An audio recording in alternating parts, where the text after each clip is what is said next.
Section 1 of A Room of One's Own by Virginia Woolf. This legamus recording may be distributed and adapted freely for any purpose. Read by Corrie Samuel. 1. But, you may say, we asked you to speak about women and fiction. What has that got to do with a room of one's own?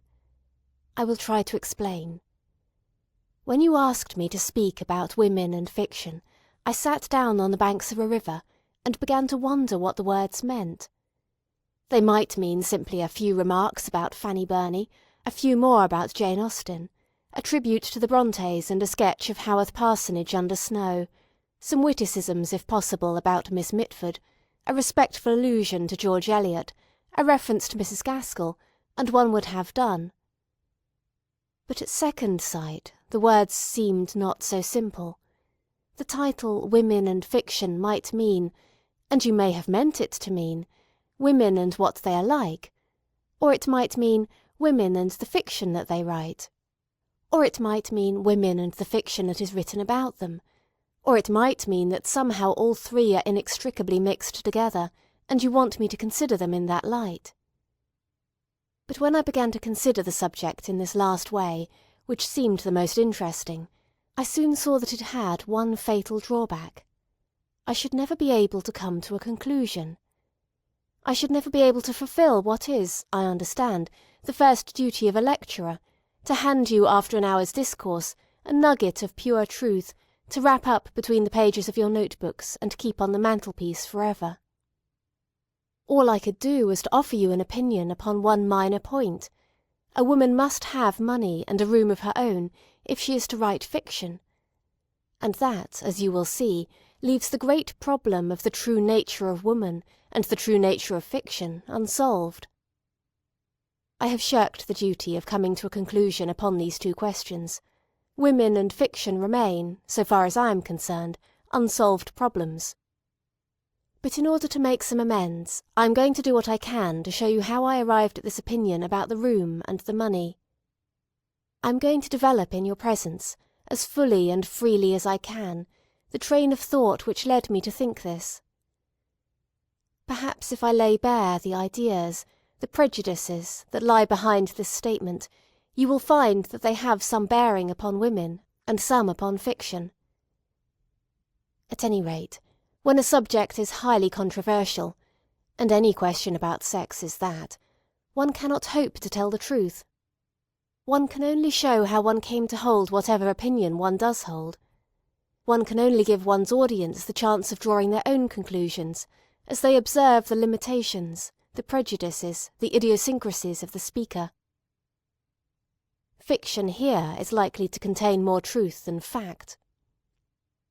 Therefore I propose, making use of all the liberties and licenses of a novelist, to tell you the story of the 2 days that preceded my coming here, how, bowed down by the weight of the subject which you have laid upon my shoulders, I pondered it and made it work in and out of my daily life.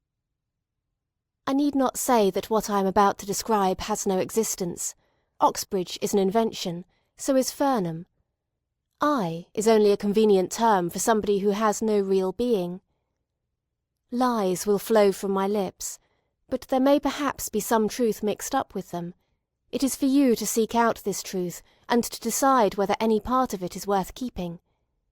If not, you will of course throw the whole of it into the waste paper basket and forget all about it. Here then was I. Call me Mary Beaton, Mary Seaton, Mary Carmichael, or by any name you please, it is not a matter of any importance. Sitting on the banks of a river a week or two ago, in fine October weather, lost in thought.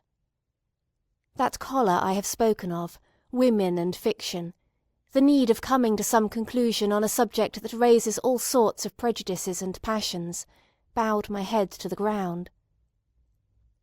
To the right and left, bushes of some sort, golden and crimson, glowed with the colour, even it seemed burnt with the heat, of fire. On the further bank the willows wept in perpetual lamentation, their hair about their shoulders. The river reflected whatever it chose of sky and bridge and burning tree, and when the undergraduate had oared his boat through the reflections, they closed again, completely, as if he had never been. There one might have sat the clock round, lost in thought. Thought, to call it by a prouder name than it deserved, had let its line down into the stream.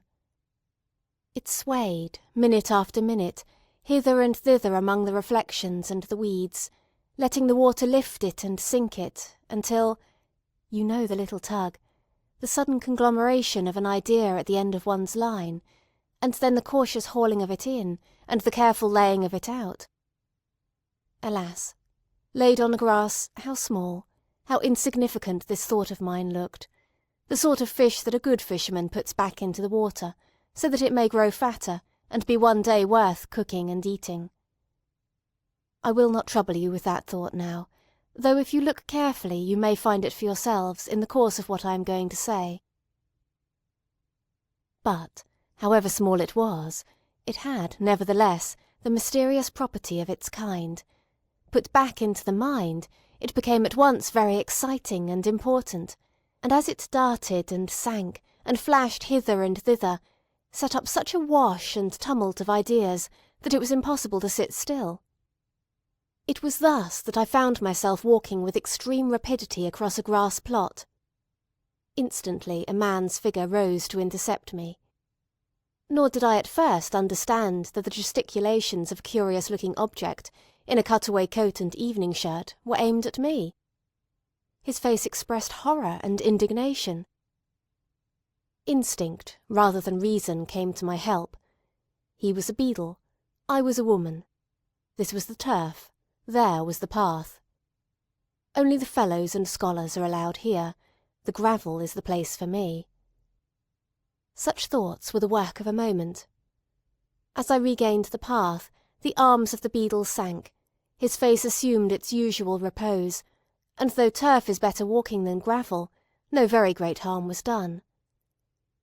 The only charge I could bring against the fellows and scholars of whatever the college might happen to be, was that in protection of their turf, which has been rolled for 300 years in succession, they had sent my little fish into hiding. What idea it had been that had sent me so audaciously trespassing, I could not now remember. The spirit of peace descended like a cloud from heaven, for if the spirit of peace dwells anywhere, it is in the courts and quadrangles of Oxbridge on a fine October morning. Strolling through those colleges, past those ancient halls, the roughness of the present seemed smoothed away. The body seemed contained in a miraculous glass cabinet through which no sound could penetrate, and the mind, freed from any contact with facts, unless one trespassed on the turf again, was at liberty to settle down upon whatever meditation was in harmony with the moment. As chance would have it, some stray memory of some old essay about revisiting Oxbridge in the long vacation brought Charles Lamb to mind. St. Charles, said Thackeray, putting a letter of Lamb's to his forehead. Indeed, among all the dead, I give you my thoughts as they came to me, Lamb is one of the most congenial, one to whom one would have liked to say, "Tell me then how you wrote your essays." For his essays are superior even to Max Beerbohm's, I thought, with all their perfection, because of that wild flash of imagination, that lightning crack of genius in the middle of them, which leaves them flawed and imperfect, but starred with poetry. Lamb, then, came to Oxbridge perhaps 100 years ago. Certainly he wrote an essay, the name escapes me, about the manuscript of one of Milton's poems which he saw here. It was Lycidas, perhaps, and Lamb wrote how it shocked him to think it possible that any word in Lycidas could have been different from what it is. To think of Milton changing the words in that poem seemed to him a sort of sacrilege. This led me to remember what I could of Lycidas, and to amuse myself with guessing which word it could have been that Milton had altered, and why. It then occurred to me that the very manuscript itself which Lamb had looked at was only a few 100 yards away, so that one could follow Lamb's footsteps across the quadrangle to that famous library where the treasure is kept. Moreover, I recollected, as I put this plan into execution, It is in this famous library that the manuscript of Thackeray's Esmond is also preserved. The critics often say that Esmond is Thackeray's most perfect novel. But the affectation of the style, with its imitation of the 18th century, hampers one, so far as I can remember. Unless indeed the 18th century style was natural to Thackeray, a fact that one might prove by looking at the manuscript and seeing whether the alterations were for the benefit of the style or of the sense. But then one would have to decide what is style and what is meaning, a question which... But here I was actually at the door which leads into the library itself.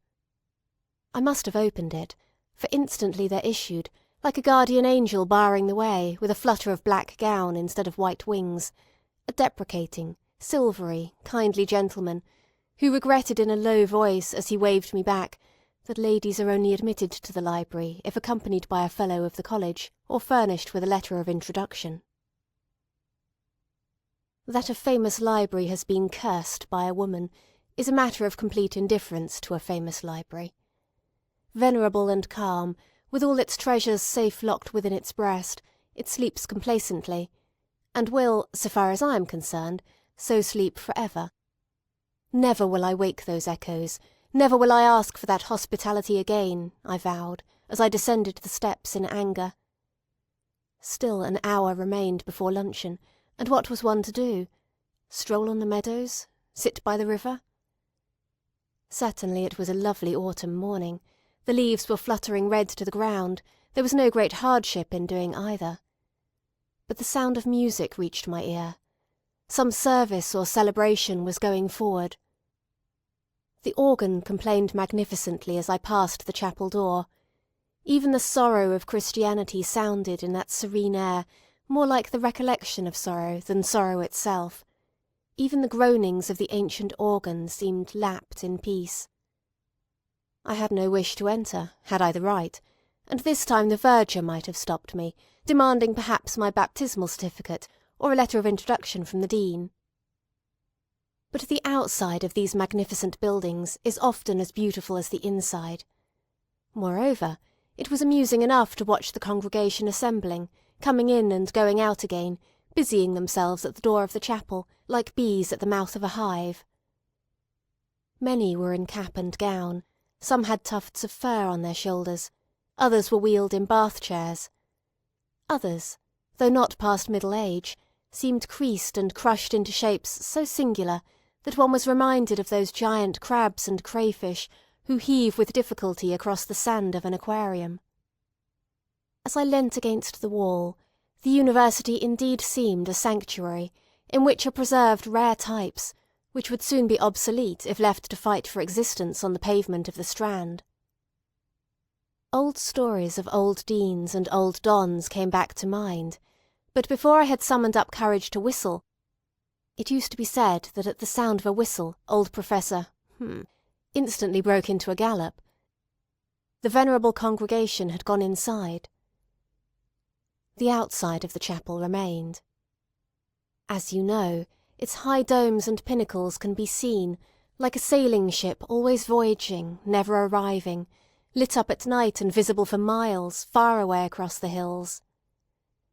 Once, presumably, this quadrangle, with its smooth lawns, its massive buildings, and the chapel itself, was marsh too, where the grasses waved and the swine rootled.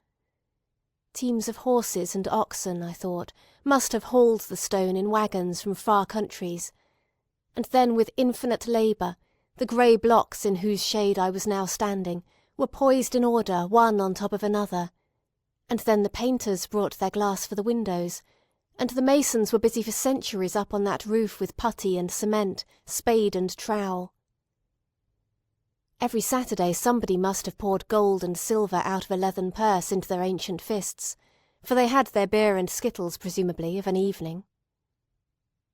An unending stream of gold and silver, I thought, must have flowed into this court perpetually to keep the stones coming and the masons working, to level, to ditch, to dig and to drain. But it was then the age of faith, and money was poured liberally to set these stones on a deep foundation, and when the stones were raised, still more money was poured in from the coffers of kings and queens and great nobles to ensure that hymns should be sung here and scholars taught. Lands were granted, tithes were paid.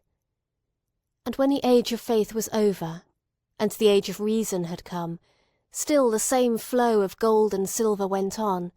Fellowships were founded, lectureships endowed. Only the gold and silver flowed now, not from the coffers of the king, but from the chests of merchants and manufacturers, from the purses of men who had made, say, a fortune from industry, and returned in their wills a bounteous share of it, to endow more chairs, more lectureships, more fellowships in the university where they had learnt their craft. Hence the libraries and laboratories, the observatories, the splendid equipment of costly and delicate instruments which now stands on glass shelves, where centuries ago the grasses waved and the swine rootled. Certainly, as I strolled round the court, the foundation of gold and silver seemed deep enough, the pavement laid solidly over the wild grasses. Men with trays on their heads went busily from staircase to staircase. Gaudy blossoms flowered in window boxes. The strains of the gramophone blared out from the rooms within. It was impossible not to reflect. The reflection, whatever it may have been, was cut short. The clock struck. It was time to find one's way to luncheon. It is a curious fact that novelists have a way of making us believe that luncheon parties are invariably memorable for something very witty that was said, or for something very wise that was done. But they seldom spare a word for what was eaten. It is part of the novelist's convention not to mention soup and salmon and ducklings, as if soup and salmon and ducklings were of no importance whatsoever, as if nobody ever smoked a cigar or drank a glass of wine. Here, however, I shall take the liberty to defy that convention, and to tell you that the lunch on this occasion began with soles, sunk in a deep dish, over which the college cook had spread a counterpane of the whitest cream, save that it was branded here and there with brown spots, like the spots on the flanks of a doe. After that came the partridges, but if this suggests a couple of bald brown birds on a plate, you are mistaken. The partridges, many and various, came with all their retinue of sauces and salads, the sharp and the sweet, each in its order. Their potatoes, thin as coins but not so hard, their sprouts, foliated as rosebuds but more succulent. And no sooner had the roast and its retinue been done with than the silent serving-man, the beadle himself perhaps in a milder manifestation, set before us, wreathed in napkins, a confection which rose all sugar from the waves. To call it pudding, and so relate it to rice and tapioca, would be an insult. Meanwhile the wine-glasses had flushed yellow and flushed crimson, had been emptied, had been filled, and thus by degrees was lit, half-way down the spine, which is the seat of the soul, not that hard little electric light which we call brilliance, as it pops in and out upon our lips, but the more profound, subtle, and subterranean glow, which is the rich yellow flame of rational intercourse. No need to hurry, no need to sparkle, no need to be anybody but oneself. We are all going to heaven, and Van Dyck is of the company. In other words, how good life seemed, how sweet its rewards, how trivial this grudge or that grievance, how admirable friendship and the society of one's kind, as, lighting a good cigarette, one sunk among the cushions in the window-seat. If by good luck there had been an ash-tray handy, if one had not knocked the ash out of the window in default, if things had been a little different from what they were, one would not have seen, presumably, a cat without a tail. The sight of that abrupt and truncated animal, padding softly across the quadrangle, changed by some fluke of the subconscious intelligence the emotional light for me. It was as if someone had let fall a shade. Perhaps the excellent hock was relinquishing its hold. Certainly, as I watched the Manx cat pause in the middle of the lawn, as if it too questioned the universe, something seemed lacking, something seemed different. But what was lacking, what was different, I asked myself, listening to the talk? And to answer that question I had to think myself out of the room, back into the past, before the war indeed, and to set before my eyes the model of another luncheon party held in rooms not very far distant from these, but different. Everything was different. Meanwhile the talk went on among the guests, who were many and young, some of this sex, some of that. It went on swimmingly, it went on agreeably, freely, amusingly. And as it went on, I set it against the background of that other talk, and as I matched the two together, I had no doubt that one was the descendant, the legitimate heir of the other. Nothing was changed, nothing was different, save only here I listened with all my ears, not entirely to what was being said, but to the murmur or current behind it. Yes, that was it, the change was there. Before the war, at a luncheon party like this, people would have said precisely the same things, but they would have sounded different, because in those days they were accompanied by a sort of humming noise, not articulate, but musical, exciting, which changed the value of the words themselves. Could one set that humming noise to words? Perhaps with the help of the poets one could. A book lay beside me, and opening it I turned casually enough to Tennyson. And here I found Tennyson was singing. There has fallen a splendid tear from the passion flower at the gate. She is coming, my dove, my dear. She is coming, my life, my fate. The red rose cries, she is near, she is near. And the white rose weeps, she is late. The larkspur listens, I hear, I hear. And the lily whispers, I wait. Was that what men hummed at luncheon parties before the war? And the women? My heart is like a singing bird, whose nest is in a watered shoot. My heart is like an apple tree, whose boughs are bent with thick-set fruit. My heart is like a rainbow shell that paddles in a halcyon sea. My heart is gladder than all these, because my love is come to me. Was that what women hummed at luncheon parties before the war? There was something so ludicrous in thinking of people humming such things, even under their breath, at luncheon parties before the war, that I burst out laughing, and had to explain my laughter by pointing at the Manx cat, who did look a little absurd, poor beast, without a tail, in the middle of the lawn.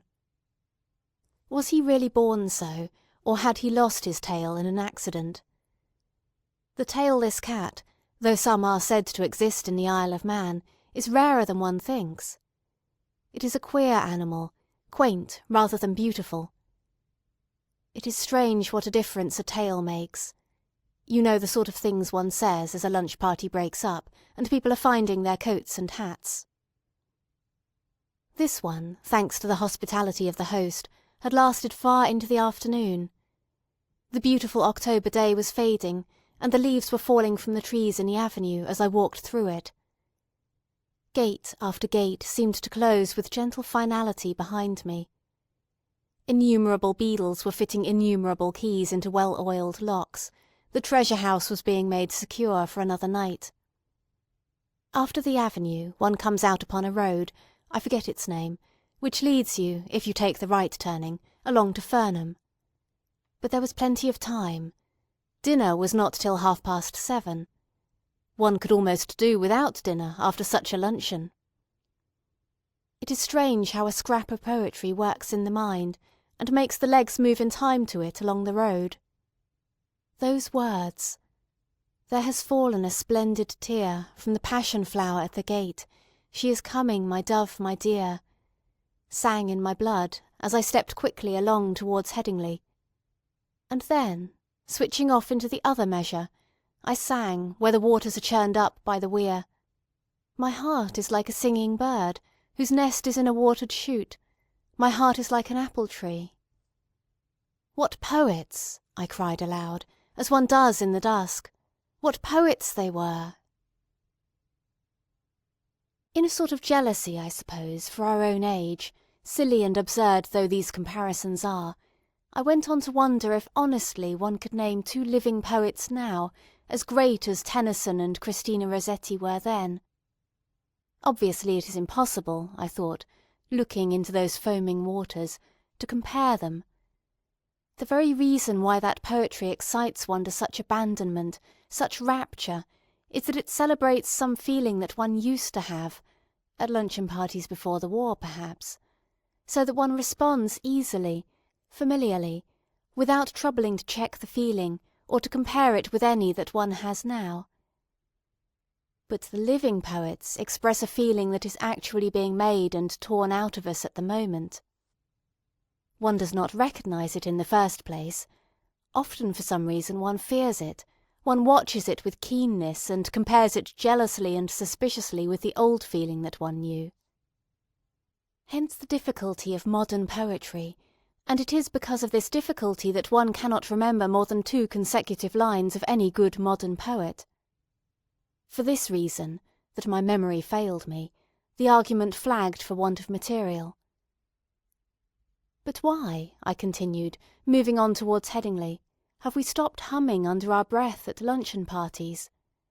Why has Alfred ceased to sing, "She is coming, my dove, my dear"? Why has Christina ceased to respond, "My heart is gladder than all these, because my love is come to me"? Shall we lay the blame on the war?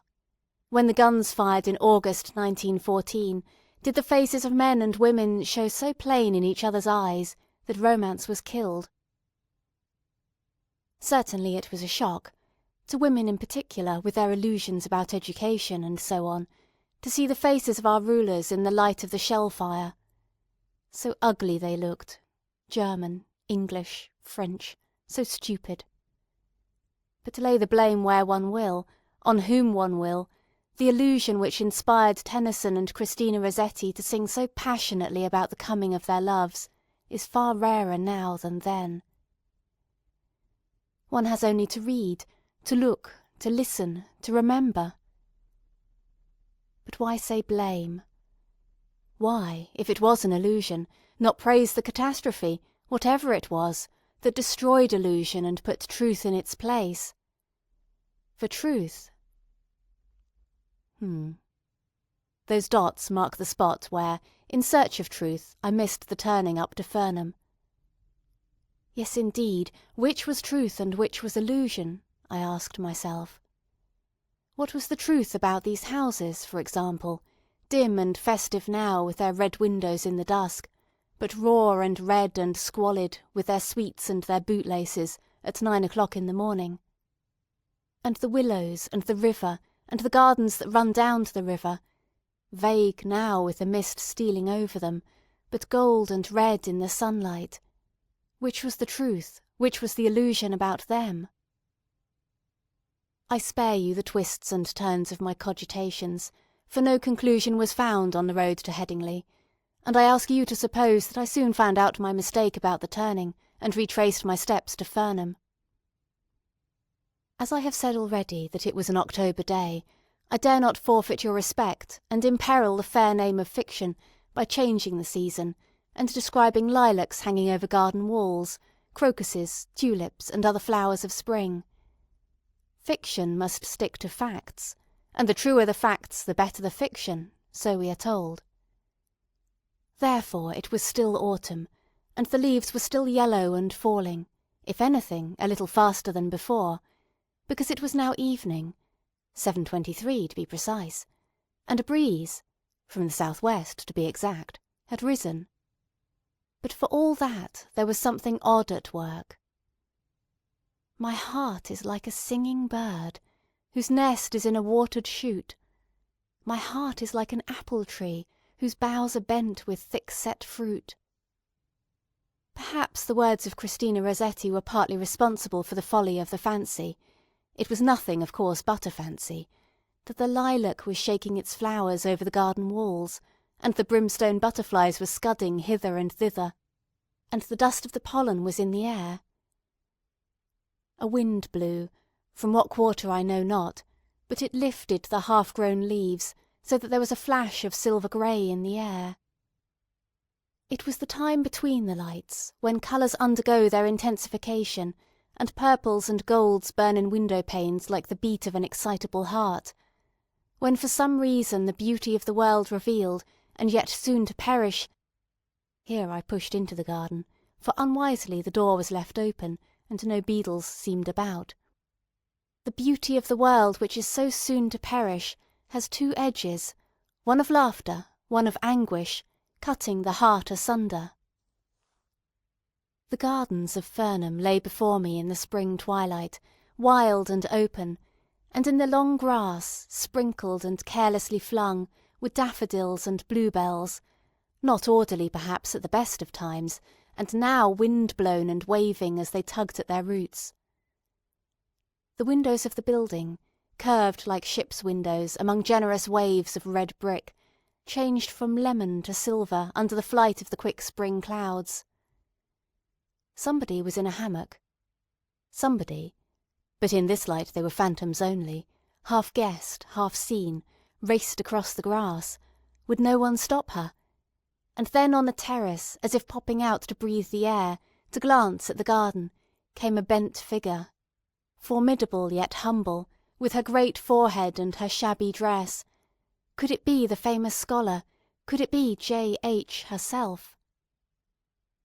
All was dim, yet intense too, as if the scarf which the dusk had flung over the garden were torn asunder by star or sword, the gash of some terrible reality leaping, as its way is, out of the heart of the spring.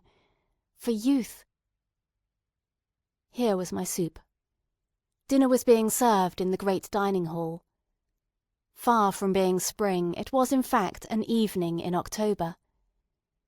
Everybody was assembled in the big dining room. Dinner was ready. Here was the soup. It was a plain gravy soup. There was nothing to stir the fancy in that.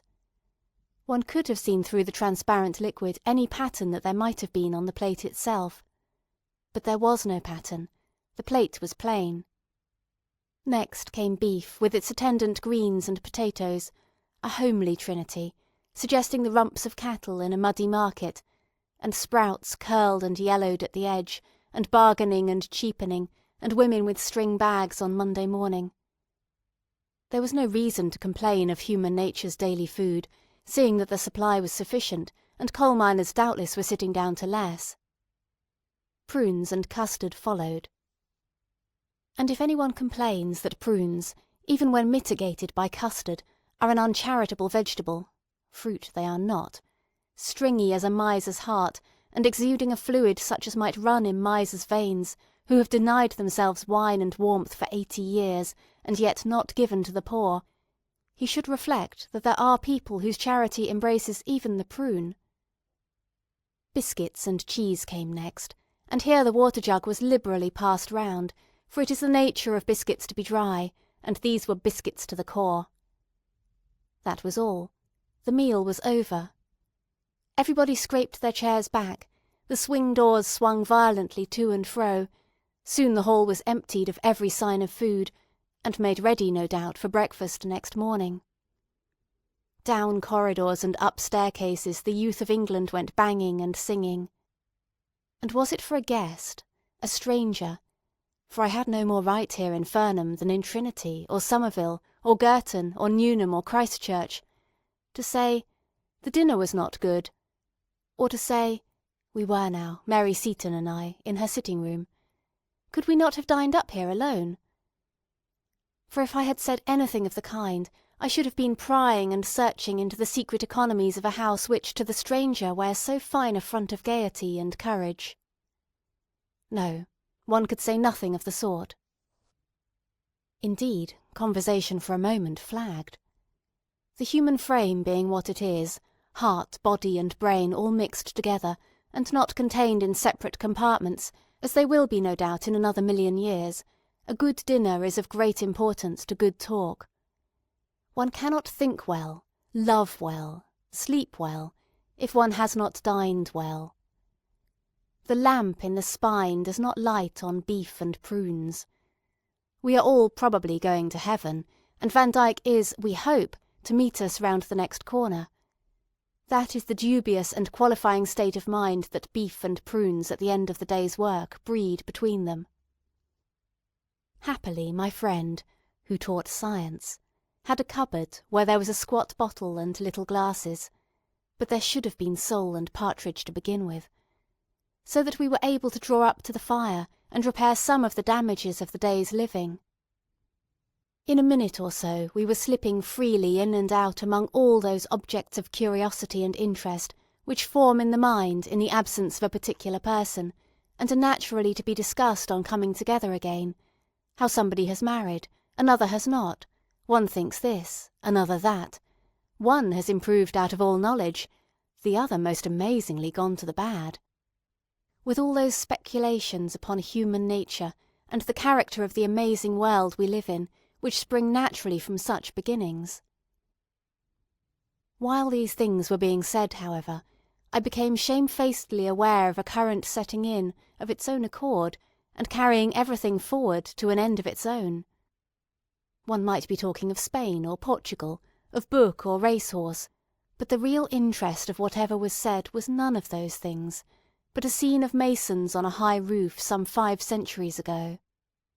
Kings and nobles brought treasure in huge sacks and poured it under the earth.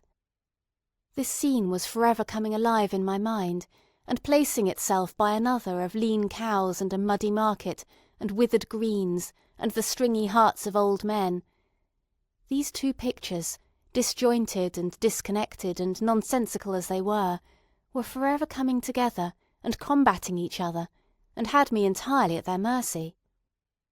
The best course, unless the whole talk was to be distorted, was to expose what was in my mind to the air, when, with good luck, it would fade and crumble like the head of the dead king when they opened the coffin at Windsor.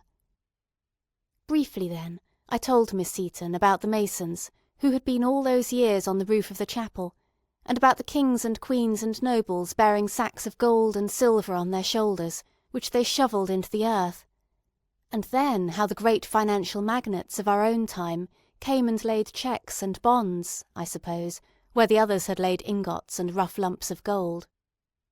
All that lies beneath the colleges down there, I said, but this college, where we are now sitting, what lies beneath its gallant red brick and the wild unkempt grasses of the garden? What force is there behind that plain china off which we dined, and here it popped out of my mouth before I could stop it, the beef, the custard, and the prunes? Well, said Mary Seton, about the year 1860. Oh, but you know the story, she said, bored, I suppose, by the recital. And she told me. Rooms were hired, committees met, envelopes were addressed, circulars were drawn up, meetings were held, letters were read out. So and so has promised so much. On the contrary, Mr. won't give a penny. The Saturday Review has been very rude. How can we raise a fund to pay for offices? Shall we hold a bazaar? Can't we find a pretty girl to sit in the front row? Let us look up what John Stuart Mill said on the subject. Can anyone persuade the editor of the to print a letter? Can we get Lady to sign it? Lady is out of town.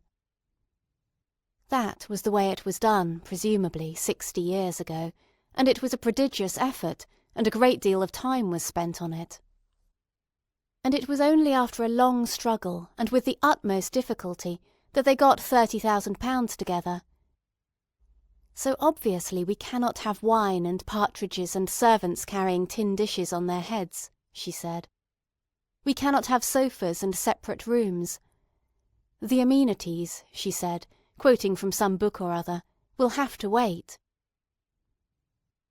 At the thought of all those women working year after year, and finding it hard to get £2,000 together, and as much as they could do to get £30,000, we burst out in scorn at the reprehensible poverty of our sex. What had our mothers been doing then that they had no wealth to leave us? Powdering their noses? Looking in at shop windows? Flaunting in the sun at Monte Carlo? There were some photographs on the mantelpiece. Mary's mother, if that was her picture, may have been a wastrel in her spare time, She had 13 children by a minister of the church. But if so, her gay and dissipated life had left too few traces of its pleasures on her face. She was a homely body, an old lady in a plaid shawl which was fastened by a large cameo, and she sat in a basket chair, encouraging a spaniel to look at the camera, with the amused yet strained expression of one who is sure that the dog will move directly the bulb is pressed. Now if she had gone into business, had become a manufacturer of artificial silk or a magnate on the Stock Exchange, if she had left £200,000 or £300,000 to Fernham, we could have been sitting at our ease to-night, and the subject of our talk might have been archaeology, botany, anthropology, physics, the nature of the atom, mathematics, astronomy, relativity, geography. If only Mrs. Seton and her mother before her, had learnt the great art of making money, and had left their money, like their fathers and their grandfathers before them, to found fellowships and lectureships and prizes and scholarships appropriated to the use of their own sex, we might have dined very tolerably up here alone off a bird and a bottle of wine. We might have looked forward, without undue confidence, to a pleasant and honourable lifetime, spent in the shelter of one of the liberally endowed professions. We might have been exploring or writing, mooning about the venerable places of the earth, sitting contemplative on the steps of the Parthenon, or going at 10 to an office and coming home comfortably at 4:30 to write a little poetry. Only, if Mrs. Seton and her like had gone into business at the age of 15, there would have been—there was the snag in the argument—no Mary. What, I asked, did Mary think of that? There, between the curtains, was the October night, calm and lovely, with a star or two caught in the yellowing trees. Was she ready to resign her share of it and her memories, for they had been a happy family, though a large one, of games and quarrels up in Scotland, which she is never tired of praising for the fineness of its air and the quality of its cakes, in order that Fernham might have been endowed with £50,000 or so by a stroke of the pen? For, to endow a college would necessitate the suppression of families altogether. Making a fortune and bearing 13 children, no human being could stand it. Consider the facts, we said. First, there are 9 months before the baby is born. Then the baby is born. Then there are 3 or 4 months spent in feeding the baby. After the baby is fed, there are certainly 5 years spent in playing with the baby. You cannot, it seems, let children run about the streets. People who have seen them running wild in Russia say the sight is not a pleasant one. People say, too, that human nature takes its shape in the years between 1 and 5. If Mrs. Seton, I said, had been making money, what sort of memories would you have had of games and quarrels? What would you have known of Scotland and its fine air and cakes and all the rest of it? But it is useless to ask these questions, because you would never have come into existence at all. Moreover, it is equally useless to ask what might have happened if Mrs. Seton and her mother before her, had amassed great wealth and laid it under the foundations of college and library, because, in the first place, to earn money was impossible for them, and in the second, had it been possible, the law denied them the right to possess what money they earned. It is only for the last 48 years that Mrs. Seton has had a penny of her own. For all the centuries before that it would have been her husband's property.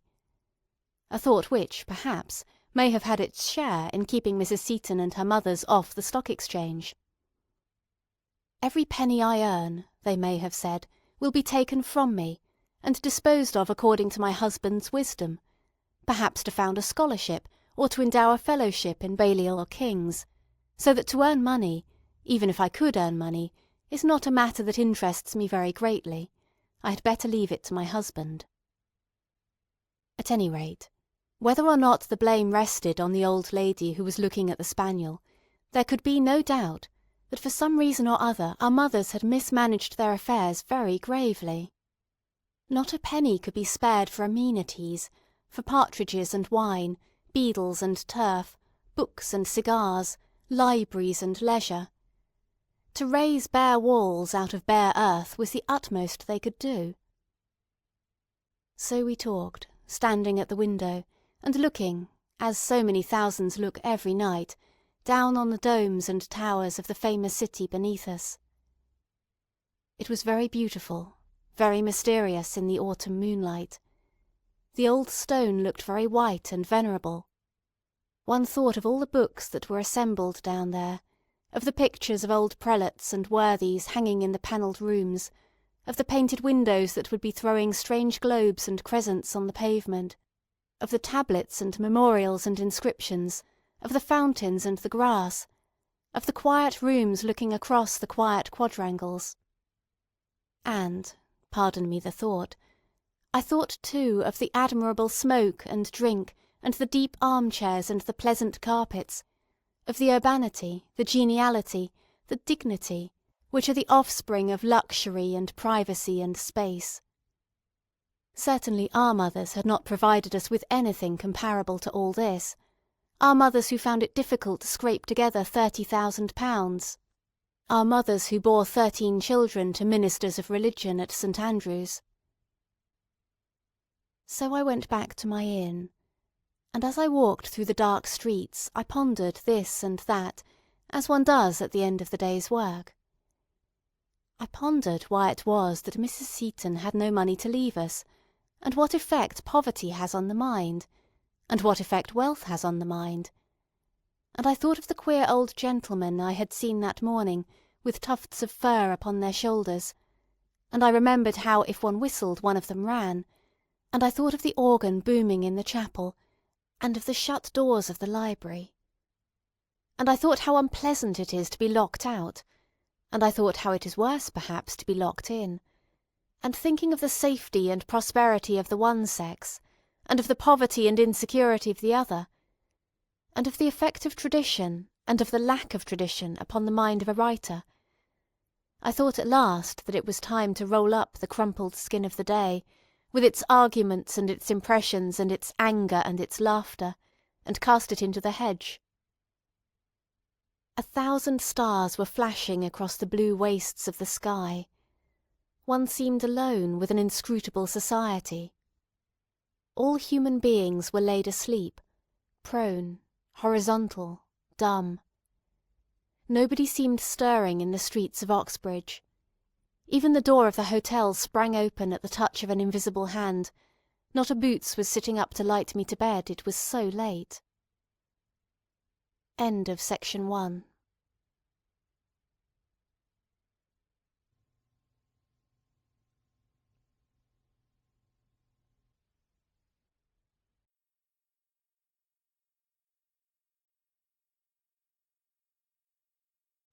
Section 2 of A Room of One's Own by Virginia Woolf. This Legamus recording may be distributed and adapted freely for any purpose. The scene, if I may ask you to follow me, was now changed.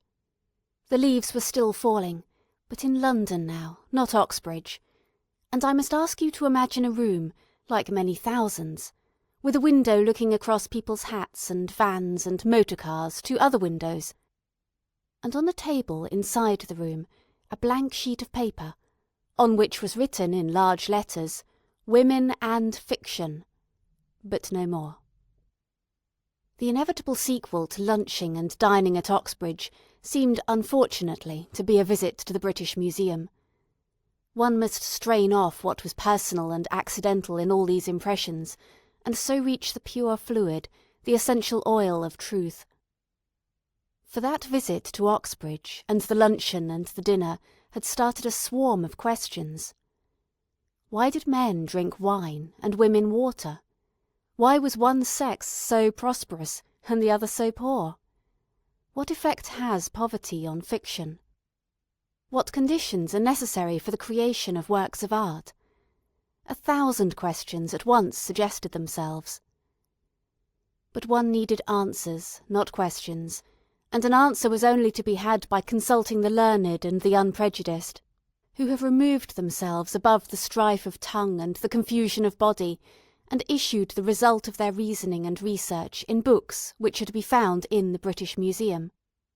If truth is not to be found on the shelves of the British Museum, where, I asked myself, picking up a notebook and a pencil, is truth? Thus provided, thus confident and inquiring, I set out in the pursuit of truth. The day, though not actually wet, was dismal, and the streets in the neighbourhood of the museum were full of open coal-holes, down which sacks were showering. Four-wheeled cabs were drawing up and depositing on the pavement corded boxes containing, presumably, the entire wardrobe of some Swiss or Italian family seeking fortune or refuge or some other desirable commodity which is to be found in the boarding-houses of Bloomsbury in the winter. The usual hoarse-voiced men paraded the streets with plants on barrows. Some shouted, others sang. London was like a workshop. London was like a machine. We were all being shot backwards and forwards on this plain foundation to make some pattern. The British Museum was another department of the factory. The swing doors swung open, and there one stood under the vast dome, as if one were a thought in the huge bald forehead which is so splendidly encircled by a band of famous names.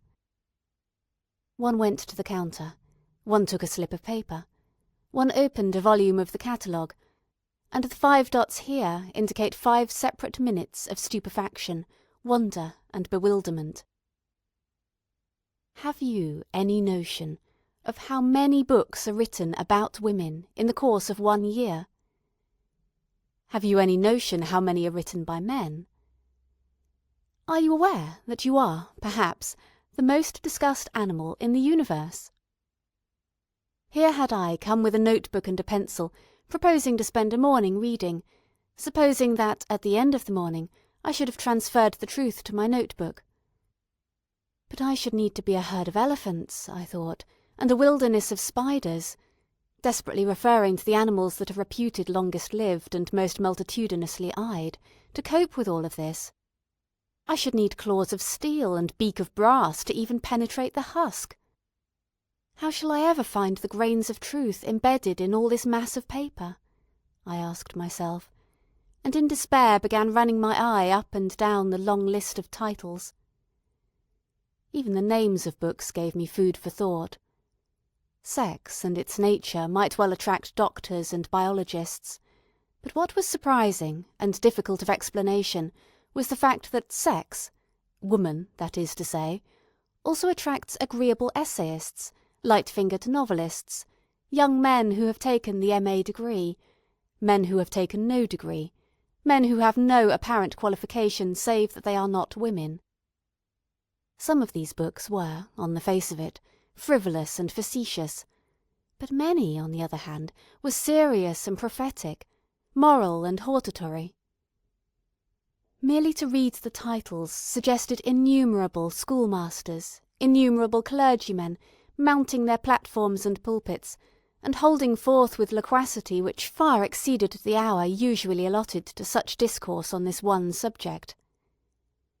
It was a most strange phenomenon, and apparently, here I consulted the letter M, one confined to the male sex. Women do not write books about men, a fact that I could not help welcoming with relief, for if I had first to read all that men have written about women, then all that women have written about men, the aloe that flowers once in 100 years would flower twice before I could set pen to paper. So, making a perfectly arbitrary choice of a dozen volumes or so, I sent my slips of paper to lie in the wire tray, and waited in my stall, among the other seekers for the essential oil of truth.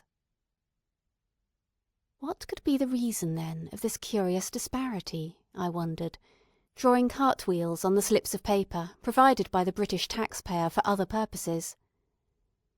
Why are women, judging from this catalogue, so much more interesting to men than men are to women? A very curious fact, it seemed, and my mind wandered to picture the lives of men who spend their time in writing books about women, whether they were old or young, married or unmarried, red-nosed or hump-backed. Anyhow, it was flattering, vaguely, to feel oneself the object of such attention, provided that it was not entirely bestowed by the crippled and the infirm. So I pondered, until all such frivolous thoughts were ended by an avalanche of books sliding down onto the desk in front of me. Now the trouble began. The student who has been trained in research at Oxbridge has no doubt some method of shepherding his question past all distractions till it runs into his answer as a sheep runs into its pen. The student by my side, for instance, who was copying assiduously from a scientific manual, was, I felt sure, extracting pure nuggets of the essential ore every 10 minutes or so. His little grunts of satisfaction indicated so much.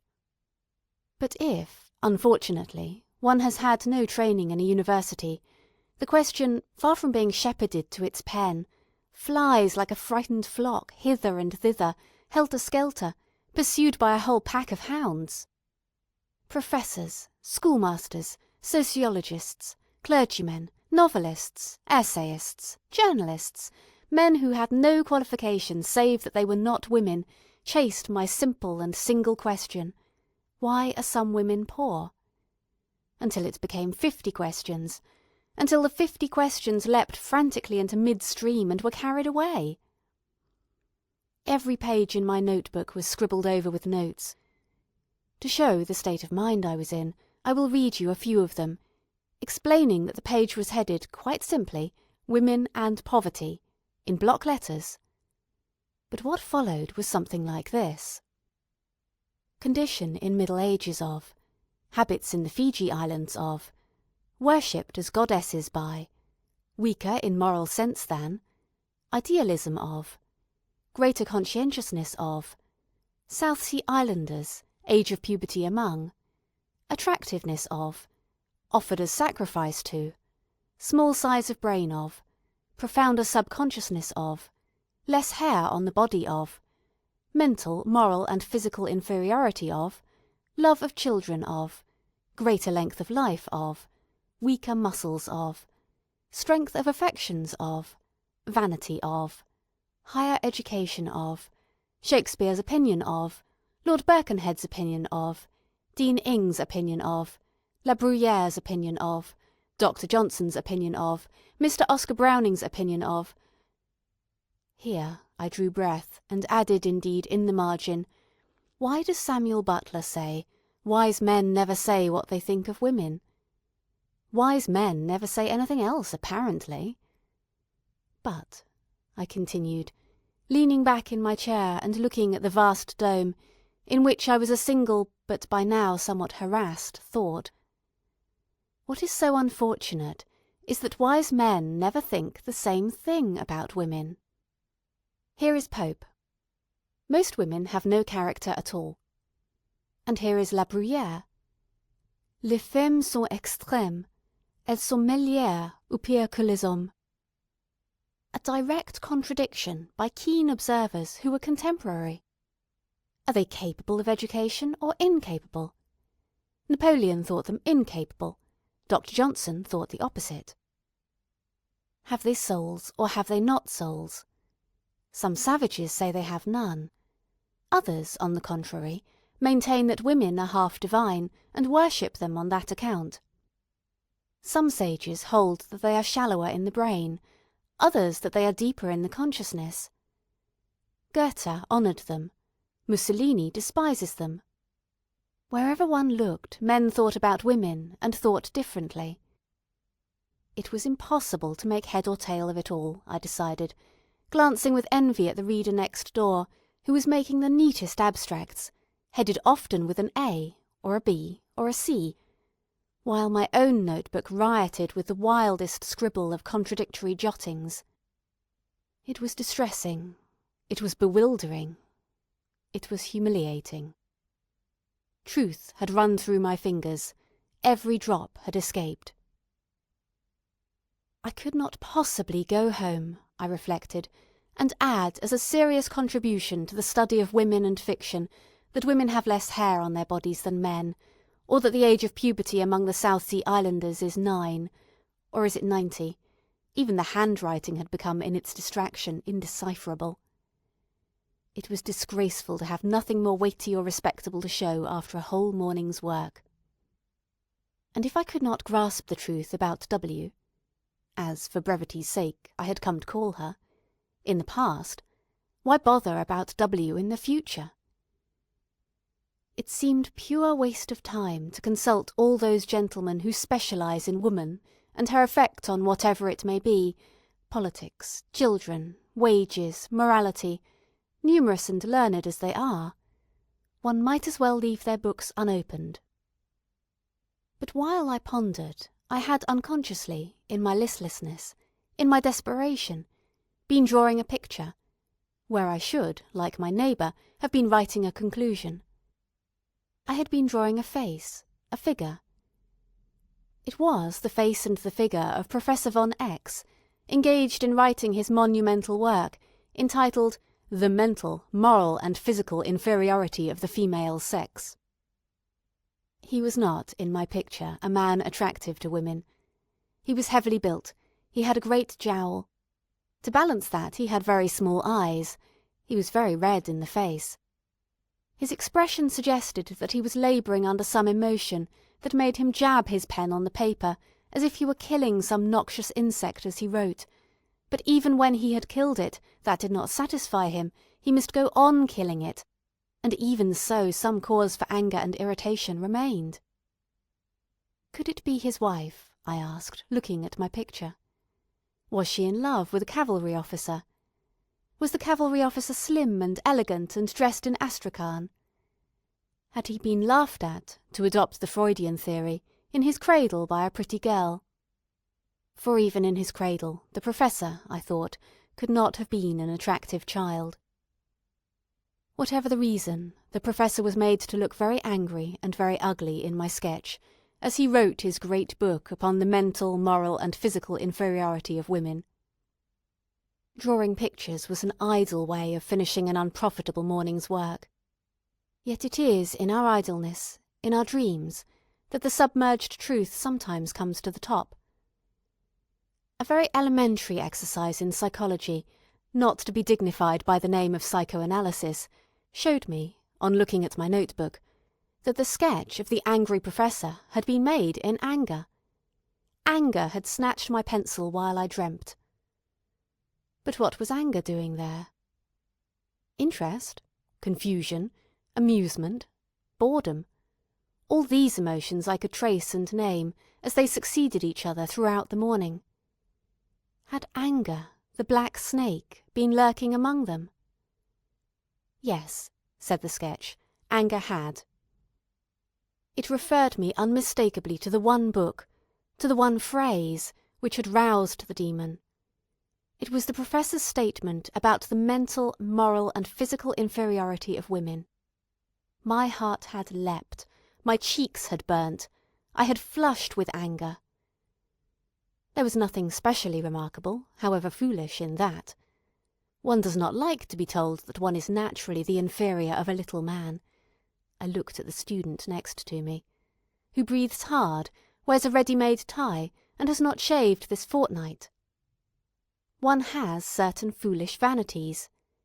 It is only human nature, I reflected, and began drawing cartwheels and circles over the angry Professor's face, till he looked like a burning bush or a flaming comet, anyhow, an apparition without human semblance or significance. The Professor was nothing now but a faggot burning on the top of Hampstead Heath. Soon my own anger was explained and done with, but curiosity remained. How explain the anger of the Professors? Why were they angry? For when it came to analysing the impression left by these books, there was always an element of heat. This heat took many forms. It showed itself in satire, in sentiment, in curiosity, in reprobation. But there was another element which was often present and could not immediately be identified. Anger, I called it. But it was anger that had gone underground and mixed itself with all kinds of other emotions. To judge from its odd effects, it was anger disguised and complex, not anger simple and open. Whatever the reason, All these books, I thought, surveying the pile on the desk, are worthless for my purposes. They were worthless scientifically, that is to say, though humanly they were full of instruction, interest, boredom, and very queer facts about the habits of the Fiji Islanders. They had been written in the red light of emotion, and not in the white light of truth. Therefore they must be returned to the central desk, and restored each to his own cell in the enormous honeycomb. All that I had retrieved from that morning's work had been the one fact of anger. The professors, I lumped them together thus, were angry. But why, I asked myself, having returned the books. Why, I repeated, standing under the colonnade, among the pigeons and the prehistoric canoes, why are they angry? And, asking myself this question, I strolled off to find a place for luncheon. What is the real nature of what I call for the moment their anger? I asked. Here was a puzzle that would last all the time that it takes to be served with food in a small restaurant somewhere near the British Museum.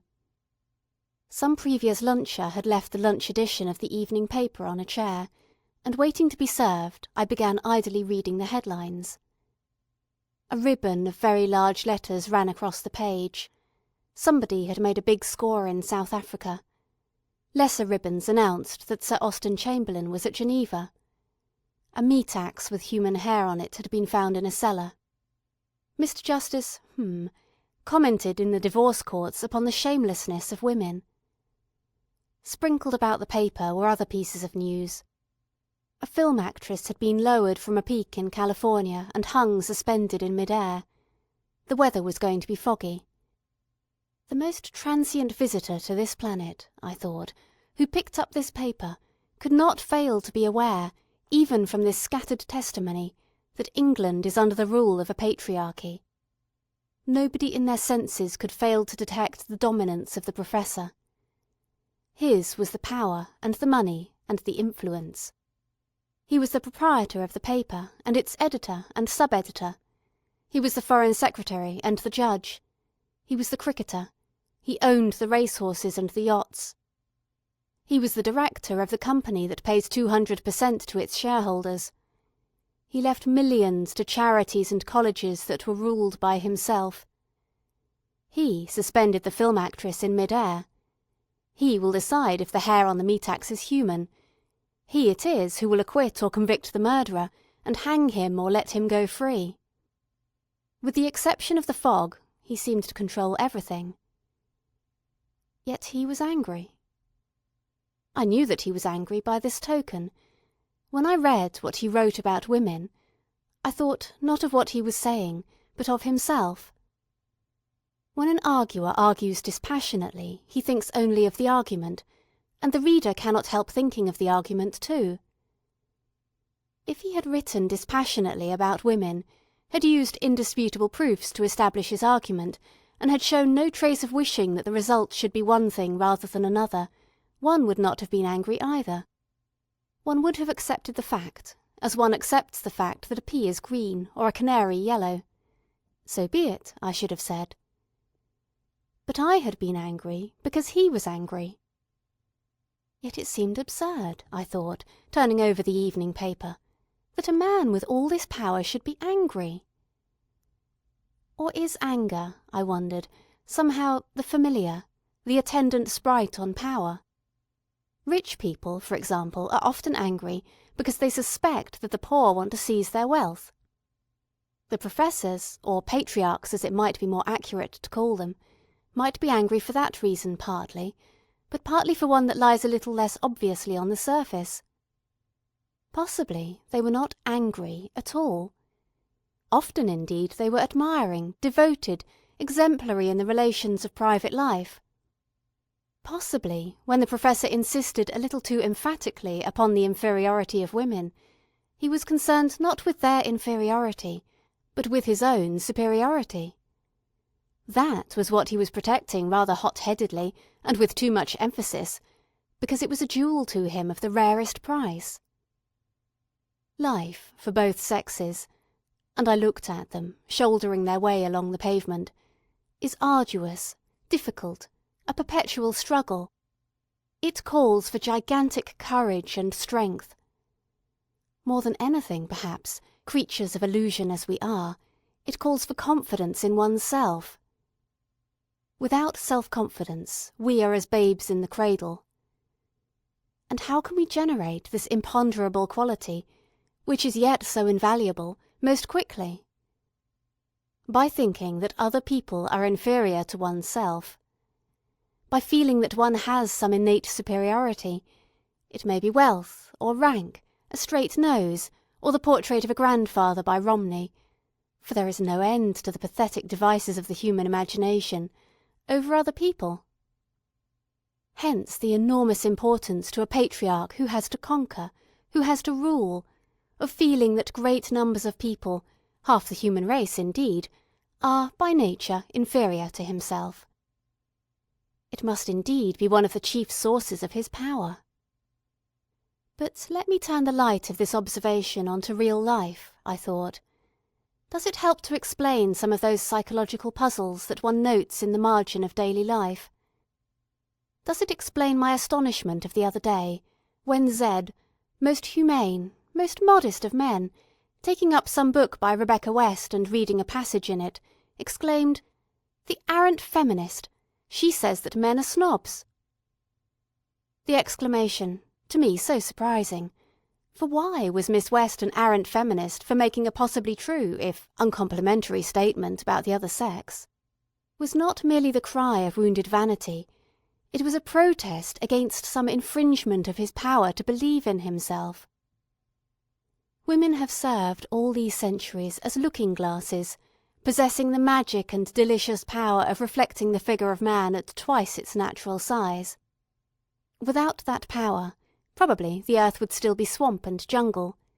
The glories of all our wars would be unknown. We should still be scratching the outlines of deer on the remains of mutton bones, and bartering flints for sheepskins, or whatever simple ornament took our unsophisticated taste.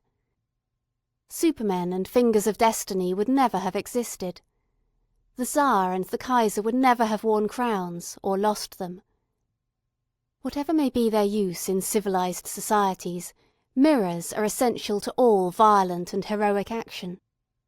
That is why Napoleon and Mussolini both insist so emphatically upon the inferiority of women, for if they were not inferior, they would cease to enlarge. That serves to explain in part the necessity that women so often are to men. And it serves to explain how restless they are under her criticism, how impossible it is for her to say to them, "This book is bad, this picture is feeble," or whatever it may be, without giving far more pain and rousing far more anger than a man would do who gave the same criticism. For if she begins to tell the truth, the figure in the looking-glass shrinks. His fitness for life is diminished. How is he to go on giving judgment, civilizing natives, making laws, writing books, dressing up and speechifying at banquets, unless he can see himself at breakfast and at dinner at least twice the size he really is? So I reflected, crumbling my bread and stirring my coffee, and now and again looking at the people in the street.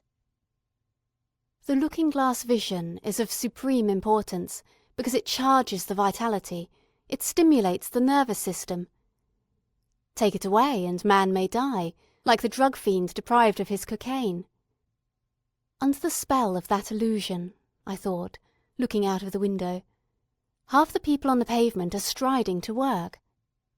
They put on their hats and coats in the morning under its agreeable rays. They start the day confident, braced, believing themselves desired at Miss Smith's tea party. They say to themselves as they go into the room, "I am the superior of half the people here," and it is thus that they speak with that self-confidence, that self-assurance, which has had such profound consequences in public life, and lead to such curious notes in the margin of the private mind. But these contributions to the dangerous and fascinating subject of the psychology of the other sex, it is one I hope that you will investigate when you have 500 a year of your own, were interrupted by the necessity of paying the bill. It came to 5 shillings and 9 pence. I gave the waiter a 10-shilling note, and he went to bring me change. There was another 10-shilling note in my purse. I noticed it, because it is a fact that still takes my breath away, the power of my purse to breed 10-shilling notes automatically. I open it, and there they are. Society gives me chicken and coffee, bed and lodging, in return for a certain number of pieces of paper, which were left me by an aunt, for no reason than that I share her name. My aunt, Mary Beaton, I must tell you, died by a fall from her horse when she was riding out to take the air in Bombay. The news of my legacy reached me one night, about the same time as the Act was passed that gave votes to women. A solicitor's letter fell into the post-box, and when I opened it, I found that she had left me £500 a year for ever. Of the two, the vote and the money, I own, seemed infinitely the more important. Before that I had made my living by cadging odd jobs from newspapers, by reporting a donkey show here or a wedding there. I had earned a few pounds by addressing envelopes, reading to old ladies, making artificial flowers, teaching the alphabet to small children in a kindergarten.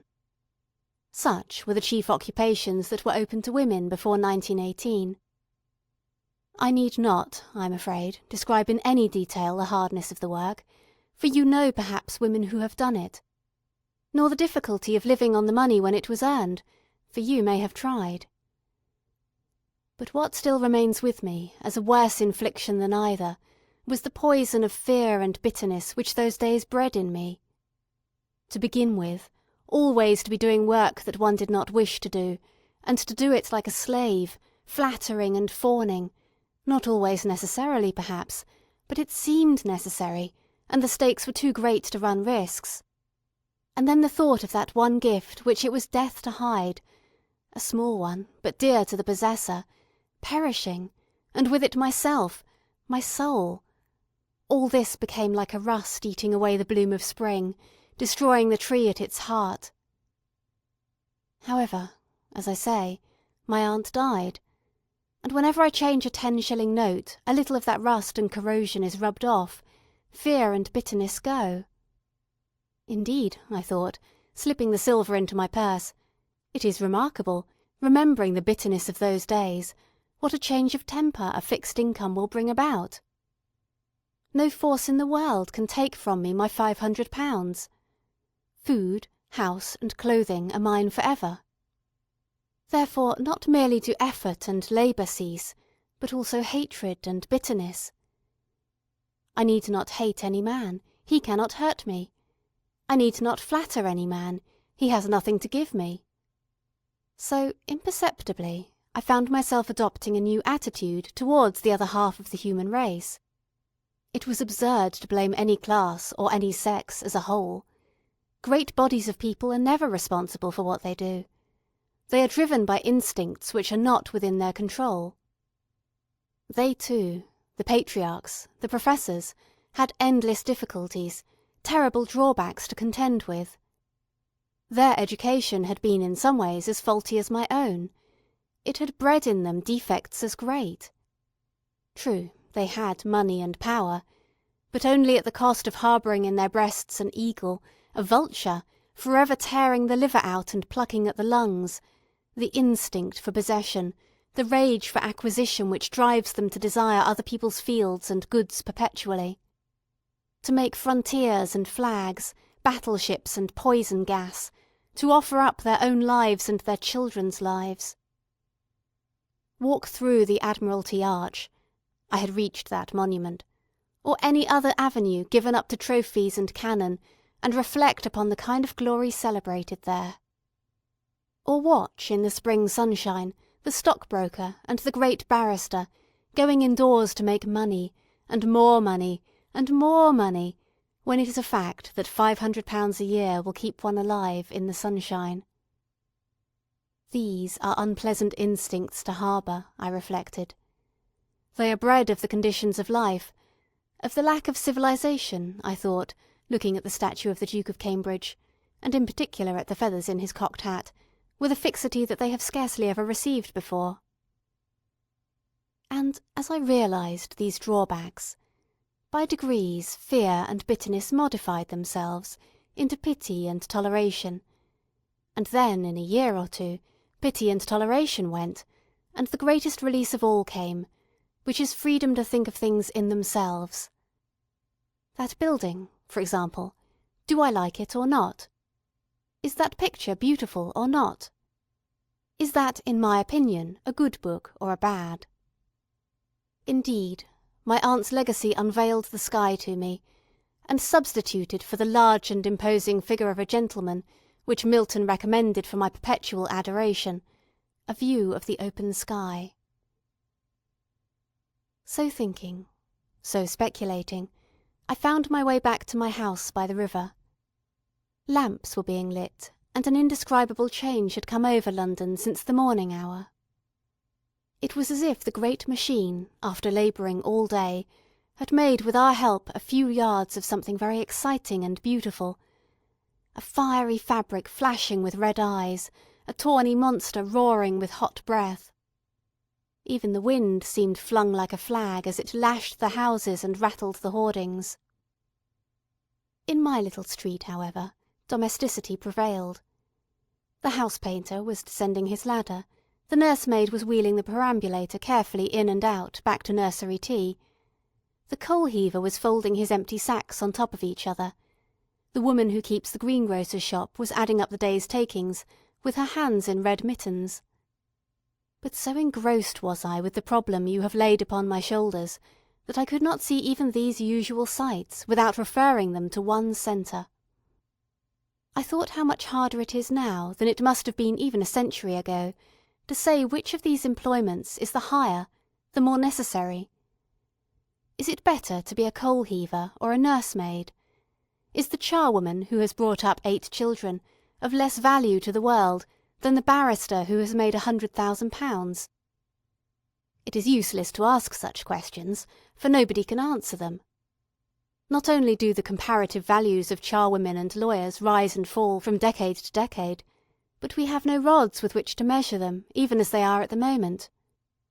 I had been foolish to ask my professor to furnish me with indisputable proofs of this or that in his argument about women. Even if one could state the value of any one gift at the moment, those values will change. In a century's time, very possibly they will have changed completely. Moreover, in 100 years, I thought, reaching my own doorstep, women will have ceased to be the protected sex. Logically, they will take part in all the activities and exertions that were once denied them. The nursemaid will heave coal, the shopwoman will drive an engine. All assumptions founded on the facts observed when women were the protected sex will have disappeared. As, for example, here a squad of soldiers marched down the street, that women and clergymen and gardeners live longer than other people. Remove that protection, expose them to the same exertions and activities, make them soldiers and sailors and engine drivers and dock labourers, and will not women die off so much younger, so much quicker than men, that one will say, "I saw a woman to-day," as one used to say, "I saw an aeroplane"? Anything may happen when womanhood has ceased to be a protected occupation, I thought, opening the door. But what bearing has all this upon the subject of my paper, Women and Fiction? I asked, going indoors. End of section 2.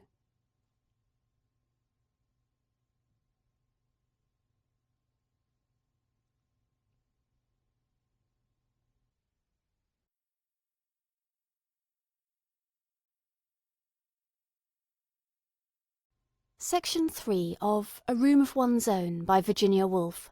This Legamus recording may be distributed and adapted freely for any purpose. It was disappointing not to have brought back in the evening some important statement, some authentic fact. Women are poorer than men because this or that. Perhaps now it would be better to give up seeking for the truth, and receiving on one's head an avalanche of opinion hot as lava, discoloured as dishwater. It would be better to draw the curtains, to shut out distractions, to light the lamp, to narrow the inquiry, and to ask the historian, who records not opinions but facts, to describe under what conditions women lived, not throughout the ages, but in England, say, in the time of Elizabeth. For it is a perennial puzzle why no woman wrote a word of that extraordinary literature, when every other man, it seemed, was capable of song or sonnet. What were the conditions in which women lived?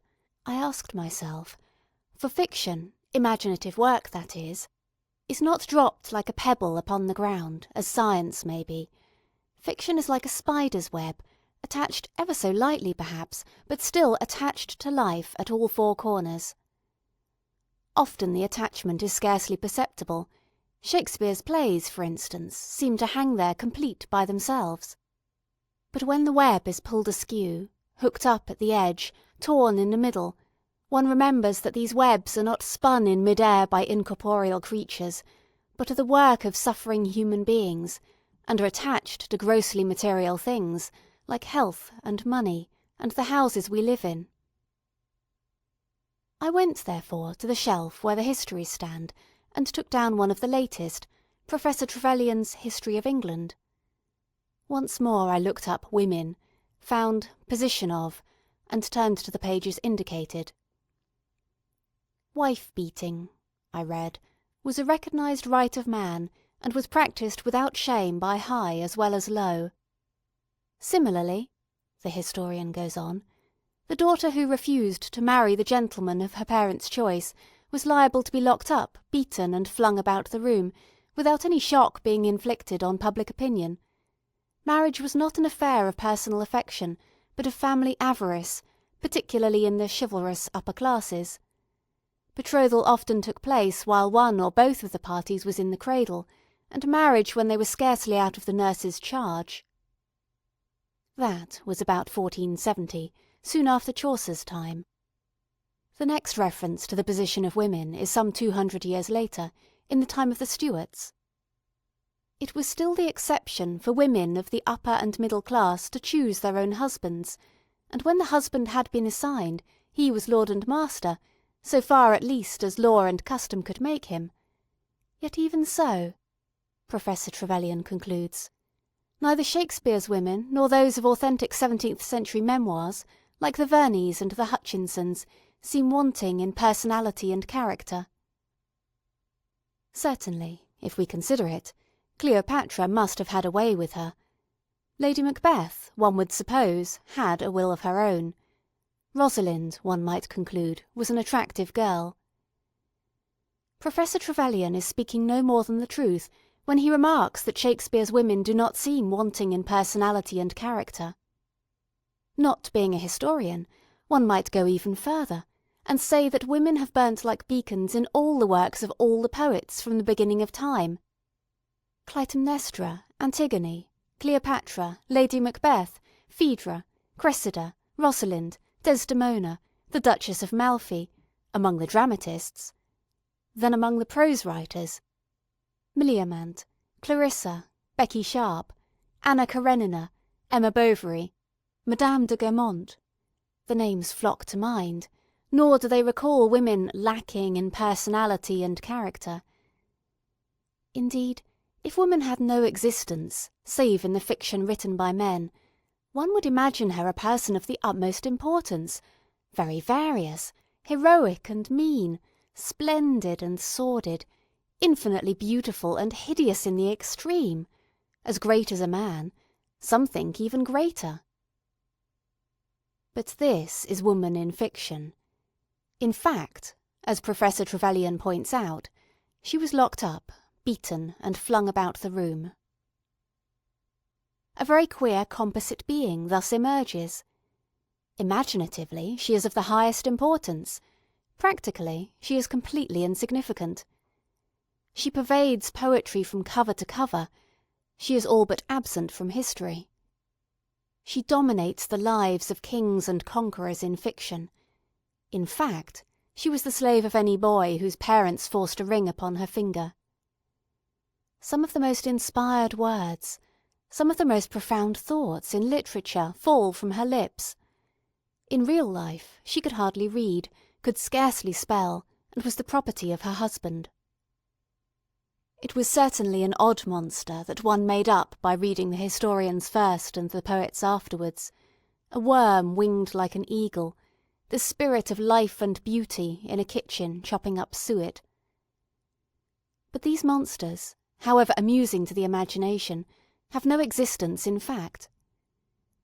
What one must do to bring her to life was to think poetically and prosaically at one and the same moment, thus keeping in touch with fact.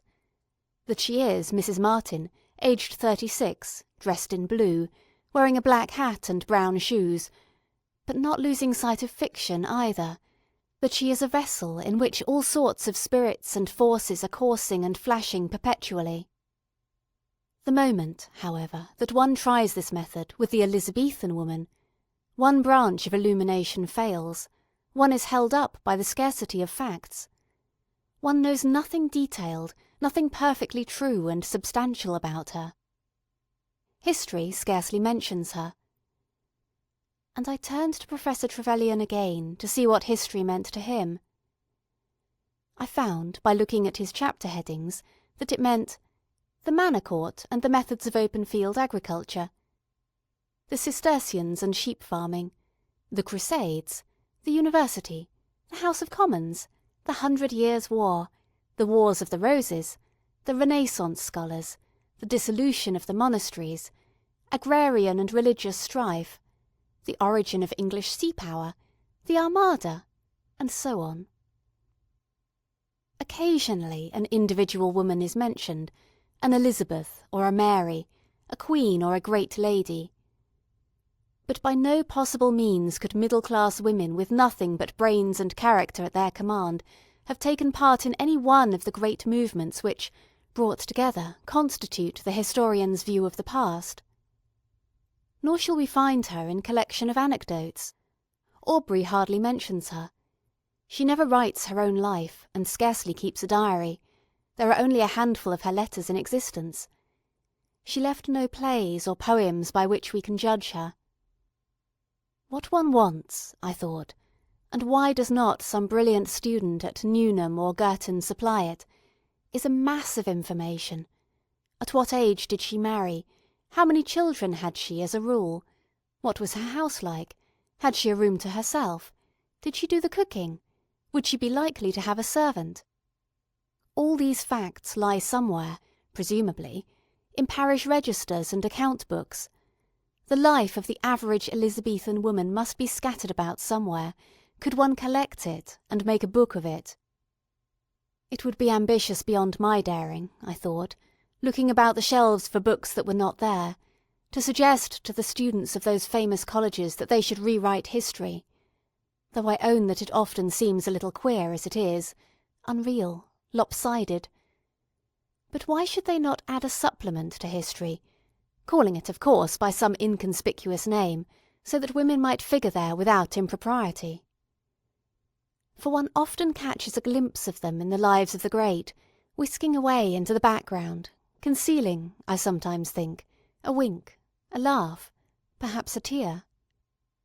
And after all, we have lives enough of Jane Austen. It scarcely seems necessary to consider again the influence of the tragedies of Joanna Baillie upon the poetry of Edgar Allan Poe. As for myself, I should not mind if the homes and haunts of Mary Russell Mitford were closed to the public for a century at least. But what I find deplorable, I continued, looking about the bookshelves again, is that nothing is known about women before the 18th century. I have no model in my mind to turn about this way and that. Here am I asking why women did not write poetry in the Elizabethan age, and I am not sure how they were educated, whether they were taught to write, whether they had sitting rooms to themselves, how many women had children before they were 21, what, in short, they did from 8 in the morning till 8 at night. They had no money, evidently. According to Professor Trevelyan, they were married whether they liked it or not before they were out of the nursery, at 15 or 16 very likely. It would have been extremely odd, even upon this showing, had one of them suddenly written the plays of Shakespeare, I concluded, and I thought of that old gentleman, who is dead now, but was a bishop, I think, who declared that it was impossible for any woman, past, present, or to come, to have the genius of Shakespeare. He wrote to the papers about it. He also told a lady who applied to him for information that cats do not, as a matter of fact, go to heaven, though they have, he added, souls of a sort. How much thinking those old gentlemen used to save one! How the borders of ignorance shrank back at their approach! Cats do not go to heaven. Women cannot write the plays of Shakespeare. Be that as it may, I could not help thinking, as I looked at the works of Shakespeare on the shelf, that the bishop was right at least in this. It would have been impossible, completely and entirely, for any woman to have written the plays of Shakespeare in the age of Shakespeare. Let me imagine, since facts are so hard to come by, what would have happened had Shakespeare had a wonderfully gifted sister, called Judith, let us say. Shakespeare himself went, very probably, his mother was an heiress, to the grammar school, where he may have learnt Latin, Ovid, Virgil, and Horace, and the elements of grammar and logic. He was, it is well known, a wild boy, who poached rabbits, perhaps shot a deer, and had, rather sooner than he should have done, to marry a woman in the neighbourhood, who bore him a child rather quicker than was right. That escapade sent him to seek his fortune in London. He had, it seemed, a taste for the theatre. He began by holding horses at the stage door. Very soon he got work in the theatre, became a successful actor, and lived at the hub of the universe, meeting everybody, knowing everybody, practising his art on the boards, exercising his wits in the streets, and even getting access to the palace of the Queen. Meanwhile his extraordinarily gifted sister, let us suppose, remained at home. She was as adventurous, as imaginative, as agog to see the world as he was. But she was not sent to school. She had no chance of learning grammar and logic, let alone of reading Horace and Virgil. She picked up a book now and then, one of her brother's perhaps, and read a few pages. But then her parents came in and told her to mend the stockings or mind the stew, and not moon about with books and papers.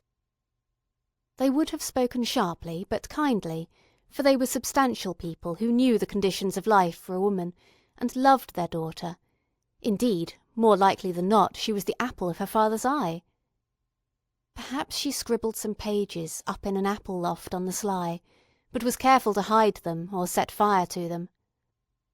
Soon, however, before she was out of her teens, she was to be betrothed to the son of a neighbouring wool stapler. She cried out that marriage was hateful to her, and for that she was severely beaten by her father. Then he ceased to scold her. He begged her instead not to hurt him, not to shame him in this matter of her marriage. He would give her a chain of beads or a fine petticoat, he said, and there were tears in his eyes. How could she disobey him? How could she break his heart? The force of her own gift alone drove her to it. She made up a small parcel of her belongings, let herself down by a rope one summer's night, and took the road to London. She was not 17.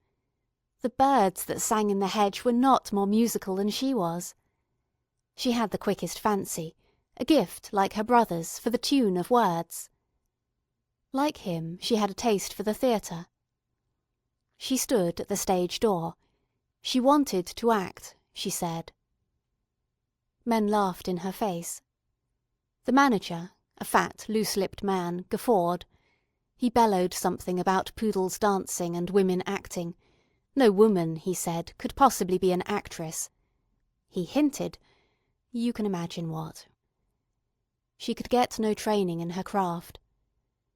Could she even seek her dinner in a tavern, or roam the streets at midnight? Yet her genius was for fiction, and lusted to feed abundantly upon the lives of men and women and the study of their ways.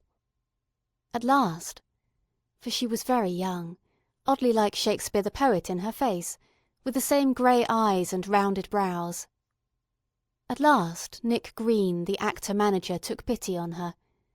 She found herself with child by that gentleman, and so, who shall measure the heat and violence of the poet's heart when caught and tangled in a woman's body, killed herself one winter's night, and lies buried at some crossroads where the omnibuses now stop outside the Elephant and Castle. That, more or less, is how the story would run, I think, if a woman in Shakespeare's day had had Shakespeare's genius. But for my part I agree with the deceased bishop, if such he was. It is unthinkable that any woman in Shakespeare's day should have had Shakespeare's genius. For genius like Shakespeare's is not born among labouring, uneducated, servile people. It was not born in England among the Saxons and the Britons. It is not born today among the working classes. How, then, could it have been born among women whose work began, according to Professor Trevelyan, almost before they were out of the nursery, who were forced to it by their parents, and held to it by all the power of law and custom? Yet genius of a sort must have existed among women as it must have existed among the working classes. Now and again an Emily Brontë or a Robert Burns blazes out and proves its presence. But certainly it never got itself onto paper. When, however, one reads of a witch being ducked, of a woman possessed by devils, of a wise woman selling herbs, or even of a very remarkable man who had a mother, then I think we are on the track of a lost novelist, a suppressed poet, of some mute and inglorious Jane Austen, some Emily Brontë who dashed her brains out on the moor, or mopped and mowed about the highways crazed with the torture that her gift had put her to. Indeed, I would venture to guess that a non, who wrote so many poems without singing them, was often a woman. It was a woman, Edward Fitzgerald, I think, suggested, who made the ballads and the folk songs, crooning them to her children, beguiling her spinning with them, or the length of the winter's night. This may be true, or it may be false, who can say? But what is true in it, so it seemed to me, reviewing the story of Shakespeare's sister as I had made it, is that any woman born with a great gift in the 16th century would certainly have gone crazed, shot herself, or ended her days in some lonely cottage outside the village, half witch, half wizard, feared and mocked at. For it needs little skill in psychology to be sure that a highly gifted girl, who had tried to use her gift for poetry, would have been so thwarted and hindered by other people, so tortured and pulled asunder by her own contrary instincts, that she must have lost her health and sanity to a certainty. No girl could have walked to London and stood at a stage door and forced her way into the presence of actor-managers without doing herself a violence, and suffering an anguish which may have been irrational, for chastity may be a fetish invented by certain societies for unknown reasons, but were none the less inevitable.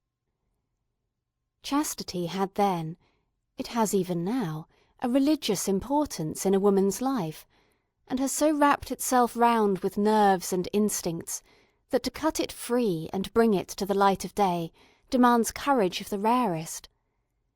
To have lived a free life in London in the 16th century would have meant for a woman who was poet and playwright a nervous stress and dilemma which might well have killed her.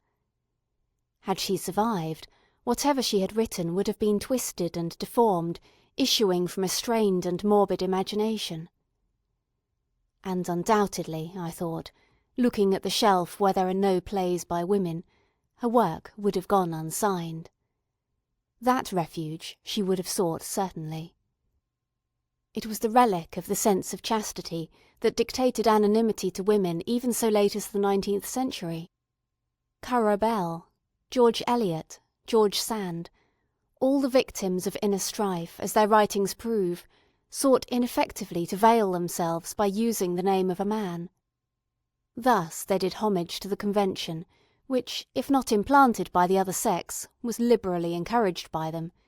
The chief glory of a woman is not to be talked of, said Pericles, himself a much talked of man. That publicity in woman is detestable. Anonymity runs in their blood. The desire to be veiled still possesses them. They are not even now as concerned about the health of their fame as men are, and, speaking generally, will pass a tombstone or a signpost without feeling an irresistible desire to cut their names on it, as Alf, Bert, or Chas must do in obedience to their instinct, which murmurs if it sees a fine woman go by, or even a dog. Ce chien est de moi. And of course it may not be a dog, I thought, remembering Parliament Square, the Siege Allée, and other avenues. It may be a piece of land, or a man with curly black hair. It is one of the great advantages of being a woman that one can pass even a very fine negress without wishing to make an Englishwoman of her. That woman, then, who was born with a gift of poetry in the 16th century, was an unhappy woman, a woman at strife against herself. All the conditions of her life, all her own instincts, were hostile to the state of mind which is needed to set free whatever is in the brain. But what is the state of mind that is most propitious to the act of creation? I asked. Can one come by any notion of the state that furthers and makes possible that strange activity? Here I opened the volume containing the tragedies of Shakespeare. What was Shakespeare's state of mind, for instance, when he wrote Lear and Antony and Cleopatra? It was certainly the state of mind most favourable to poetry that there has ever existed. But Shakespeare himself said nothing about it. We only know casually and by chance that he never blotted a line. Nothing indeed was ever said by the artist himself about his state of mind until the 18th century perhaps. Rousseau perhaps began it. At any rate, by the 19th century self-consciousness had developed so far that it was the habit for men of letters to describe their minds in confessions and autobiographies. Their lives also were written, and their letters were printed after their deaths.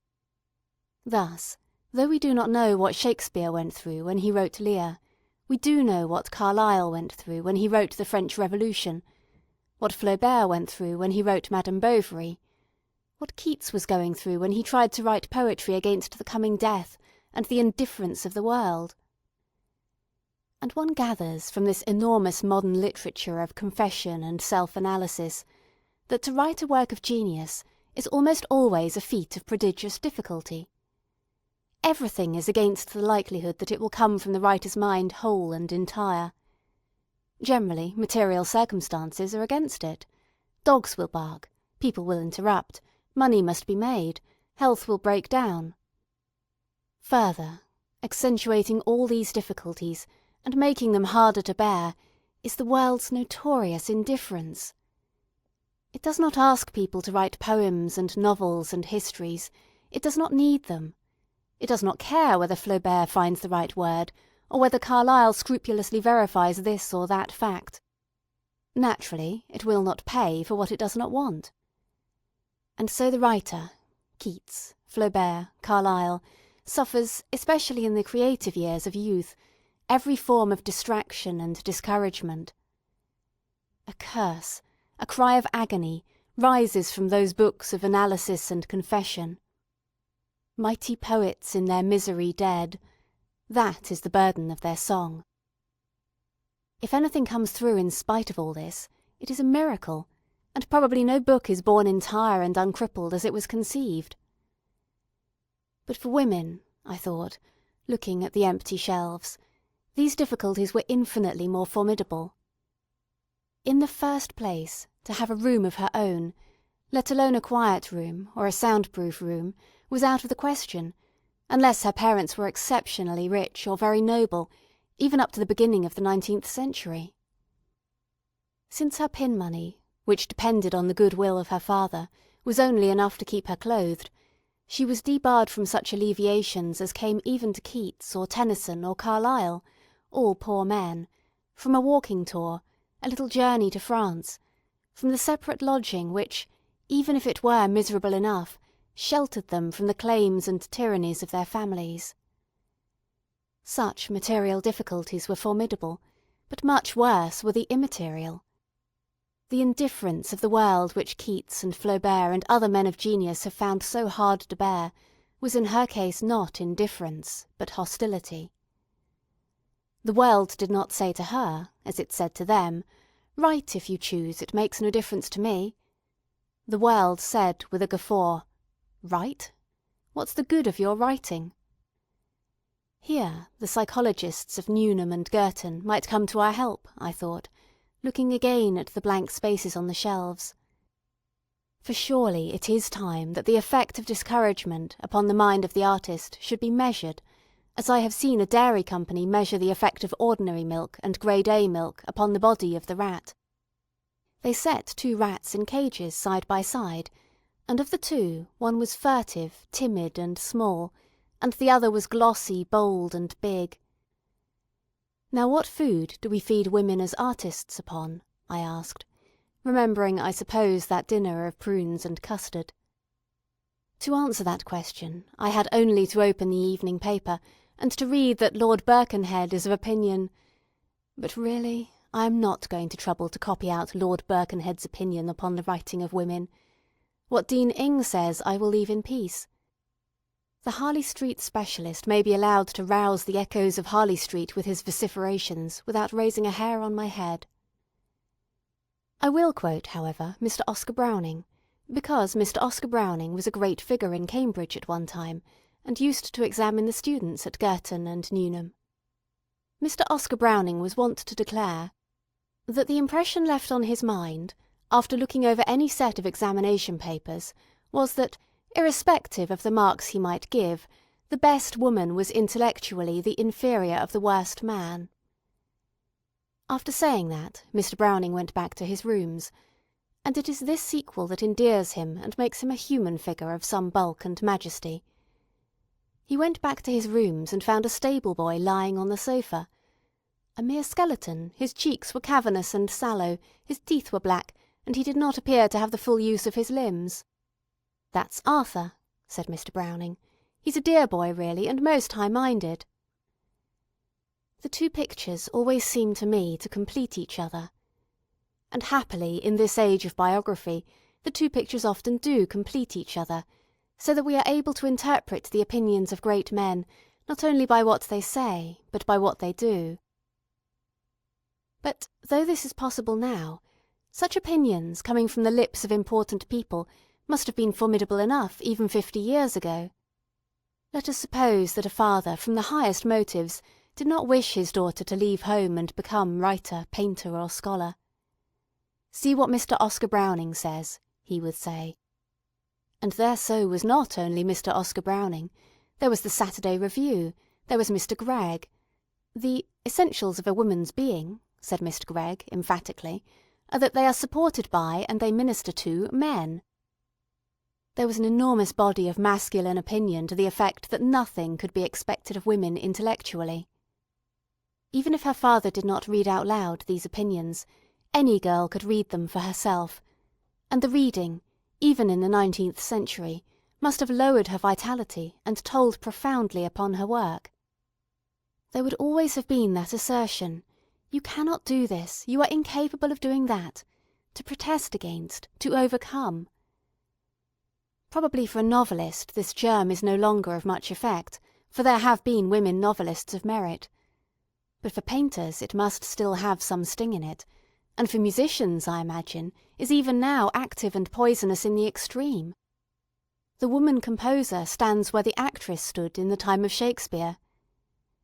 Nick Green, I thought, remembering the story I had made about Shakespeare's sister, said that a woman acting put him in mind of a dog dancing. Johnson repeated the phrase 200 years later of women preaching. And here, I said, opening a book about music, we have the very words used again in this year of grace 1928, of women who try to write music. Of Mademoiselle Germaine Taillefer, one can only repeat Dr. Johnson's dictum concerning a woman preacher, transposed into terms of music. "Sir, a woman's composing is like a dog's walking on its hind legs. It is not done well, but you are surprised to find it done at all." So accurately does history repeat itself. Thus, I concluded, shutting Mr. Oscar Browning's life and pushing away the rest, it is fairly evident that even in the 19th century a woman was not encouraged to be an artist. On the contrary, she was snubbed, slapped, lectured, and exhorted. Her mind must have been strained, and her vitality lowered by the need of opposing this, of disproving that. For here again we come within range of that very interesting and obscure masculine complex which has had so much influence upon the woman's movement, that deep-seated desire, not so much that she shall be inferior, as that he shall be superior, which plants him wherever one looks, not only in front of the arts, but barring the way to politics too, even when the risk to himself seems infinitesimal, and the suppliant humble and devoted. Even Lady Bessborough, I remembered, with all her passion for politics, must humbly bow herself and write to Lord Granville Leveson Gower. Notwithstanding all my violence in politics and talking so much on that subject, I perfectly agree with you that no woman has any business to meddle with that or any other serious business, farther than giving her opinion, if she is asked. And so she goes on to spend her enthusiasm where it meets with no obstacle whatsoever, upon that immensely important subject, Lord Granville's maiden speech in the House of Commons. The spectacle is certainly a strange one, I thought. The history of men's opposition to women's emancipation is more interesting, perhaps, than the story of that emancipation itself. An amusing book might be made of it if some young student at Girton or Newnham would collect examples and deduce a theory, but she would need thick gloves on her hands and bars to protect her of solid gold. But what is amusing now, I recollected, shutting Lady Bessborough, had to be taken in desperate earnest once. Opinions that one now pastes in a book labelled Cock-a-doodle-dum and keeps for reading to select audiences on summer nights once drew tears, I can assure you.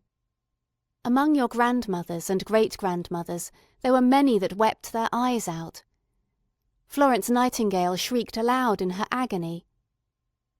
Moreover, it is all very well for you, who have got yourselves to college and enjoy sitting-rooms, or is it only bed-sitting-rooms, of your own, to say that genius should disregard such opinions, that genius should be above caring what is said of it.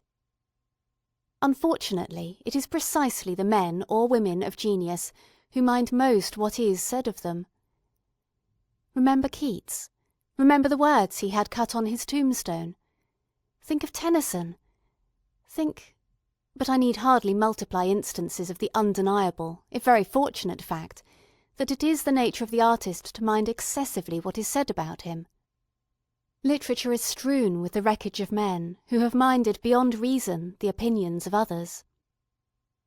And this susceptibility of theirs is doubly unfortunate, I thought, returning again to my original inquiry into what state of mind is most propitious for creative work, because the mind of an artist, in order to achieve the prodigious effort of freeing whole and entire the work that is in him, must be incandescent, like Shakespeare's mind, I conjectured, looking at the book which lay open at Antony and Cleopatra. There must be no obstacle in it, no foreign matter unconsumed. For though we say that we know nothing about Shakespeare's state of mind, even as we say that, we are saying something about Shakespeare's state of mind. The reason, perhaps, why we know so little of Shakespeare, compared with Donne or Ben Jonson or Milton, is that his grudges and spites and antipathies are hidden from us. We are not held up by some revelation which reminds us of the writer. All desire to protest, to preach, to proclaim an injury, to pay off a score, to make the world the witness of some hardship or grievance, was fired out of him and consumed. Therefore his poetry flows from him free and unimpeded. If ever a human being got his work expressed completely, it was Shakespeare. If ever a mind was incandescent, unimpeded, I thought, turning again to the bookcase, it was Shakespeare's mind. End of section 3.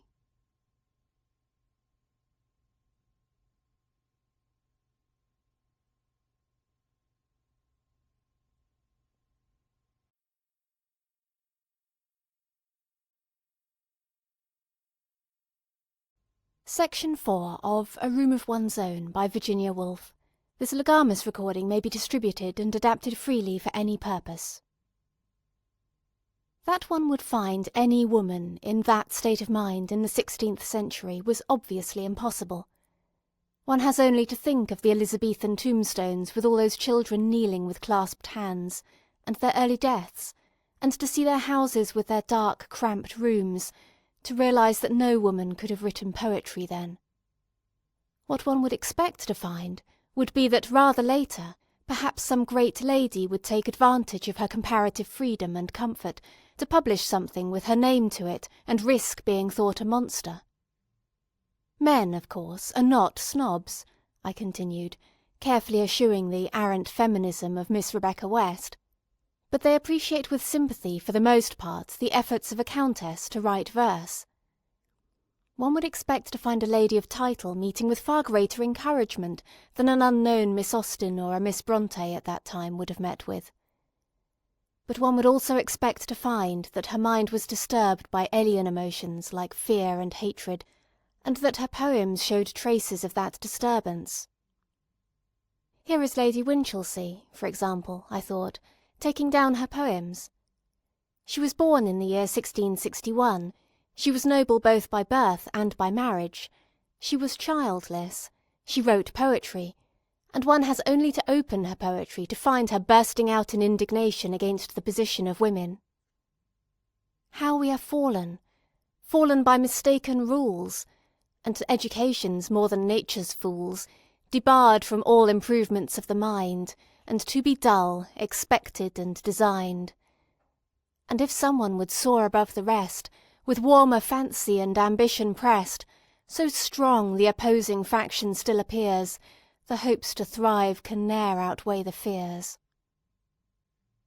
Clearly her mind has by no means consumed all impediments and become incandescent. On the contrary, it is harassed and distracted with hates and grievances. The human race is split up for her into two parties. Men are the opposing faction. Men are hated and feared because they have the power to bar her way to what she wants to do, which is to write. Alas, a woman that attempts the pen, such a presumptuous creature is esteemed, the fault can by no virtue be redeemed. They tell us we mistake our sex and way. Good breeding, fashion, dancing, dressing, play, are the accomplishments we should desire. To read or write or think or to inquire would cloud our beauty and exhaust our time, and interrupt the conquests of our prime, whilst the dull manage of a servile house is held by some our utmost art and use. Indeed, she has to encourage herself to write, by supposing that what she writes will never be published, to soothe herself with the sad chant, "To some few friends and to thy sorrows sing, for groves of laurel thou wert never meant, be dark enough thy shades, and be thou there content." Yet it is clear that could she have freed her mind from hate and fear, and not heaped it with bitterness and resentment, the fire was hot within her. Now and again words issue of pure poetry. Nor will in fading silks compose, faintly, the inimitable rose. They are rightly praised by Mr. Murray, and Pope, it is thought, remembered and appropriated those others. Now the jonquil o'ercomes the feeble brain, we faint beneath the aromatic pain. It was 1,000 pities that the woman who could write like that, whose mind was tuned to nature and reflection, should have been forced to anger and bitterness. But how could she have helped herself? I asked, imagining the sneers and the laughter, the adulation of the toadies, the scepticism of the professional poet. She must have shut herself up in a room in the country to write, and been torn asunder by bitterness and scruples perhaps, though her husband was of the kindest, and their married life perfection. She must have, I say, because when one comes to seek out the facts about Lady Winchelsea, one finds, as usual, that almost nothing is known about her. She suffered terribly from melancholy, which we can explain at least to some extent, when we find her telling us how in the grip of it she would imagine, "My lines decried, and my employment thought a useless folly or presumptuous fault." The employment which was thus censured was, as far as one can see, the harmless one of rambling about the fields and dreaming. My hand delights to trace unusual things, and deviates from the known and common way, nor will in fading silks compose, faintly, the inimitable rose. Naturally, if that was her habit, and that was her delight, she could only expect to be laughed at, and accordingly Pope or Gay is said to have satirized her as a blue-stocking with an itch for scribbling. Also it is thought that she offended Gay by laughing at him. She said that his trivia showed that he was more proper to walk before a chair than to ride in one. But this is all dubious gossip, and, says Mr. Murray, uninteresting. But there I do not agree with him, for I should have liked to have had even more of dubious gossip, so that I might have found out or made up some image of this melancholy lady, who loved wandering in the fields and thinking about unusual things, and scorned, so rashly, so unwisely, the dull manage of a servile house. But she became diffuse, Mr. Murray says. Her gift is all grown about with weeds and bound with briars. It had no chance of showing itself for the fine distinguished gift it was. And so, putting her back on the shelf, I turned to the other great lady, the Duchess whom Lamb loved, harebrained, fantastical Margaret of Newcastle, her elder but her contemporary. They were very different, but alike in this, that both were noble and both childless, and both were married to the best of husbands. In both burnt the same passion for poetry, and both are disfigured and deformed by the same causes. Open the Duchess, and one finds the same outburst of rage. Women live like bats or owls, labour like beasts, and die like worms. Margaret, too, might have been a poet. In our day all that activity would have turned a wheel of some sort. As it was, what could bind, tame, or civilise for human use that wild, generous, untutored intelligence? It poured itself out, higgledy-piggledy, in torrents of rhyme and prose, poetry and philosophy, which stand congealed in quartos and folios that nobody ever reads. She should have had a microscope put in her hand. She should have been taught to look at the stars and reason scientifically. Her wits were turned with solitude and freedom. No one checked her. No one taught her. The professors fawned on her. At court they jeered at her. Sir Egerton Brydges complained of her coarseness, as flowing from a female of high rank brought up in the courts. She shut herself up at Welbeck alone. What a vision of loneliness and riot the thought of Margaret Cavendish brings to mind, as if some giant cucumber had spread itself over all the roses and carnations in the garden and choked them to death. What a waste that the woman who wrote, "The best bred women are those whose minds are civilest," should have frittered her time away scribbling nonsense and plunging ever deeper into obscurity and folly, till the people crowded round her coach when she issued out. Evidently the crazy Duchess became a bogey to frighten clever girls with. Here, I remembered, putting away the Duchess and opening Dorothy Osborne's letters, is Dorothy writing to Temple about the Duchess's new book. Sure, the poor woman is a little distracted. She could never be so ridiculous else as to venture at writing books, and in verse too. If I should not sleep this fortnight, I should not come to that. And so, since no woman of sense and modesty could write books, Dorothy, who was sensitive and melancholy, the very opposite of the Duchess in temper, wrote nothing. Letters did not count. A woman might write letters while she was sitting by her father's sick-bed. She could write them by the fire whilst the men talked, without disturbing them.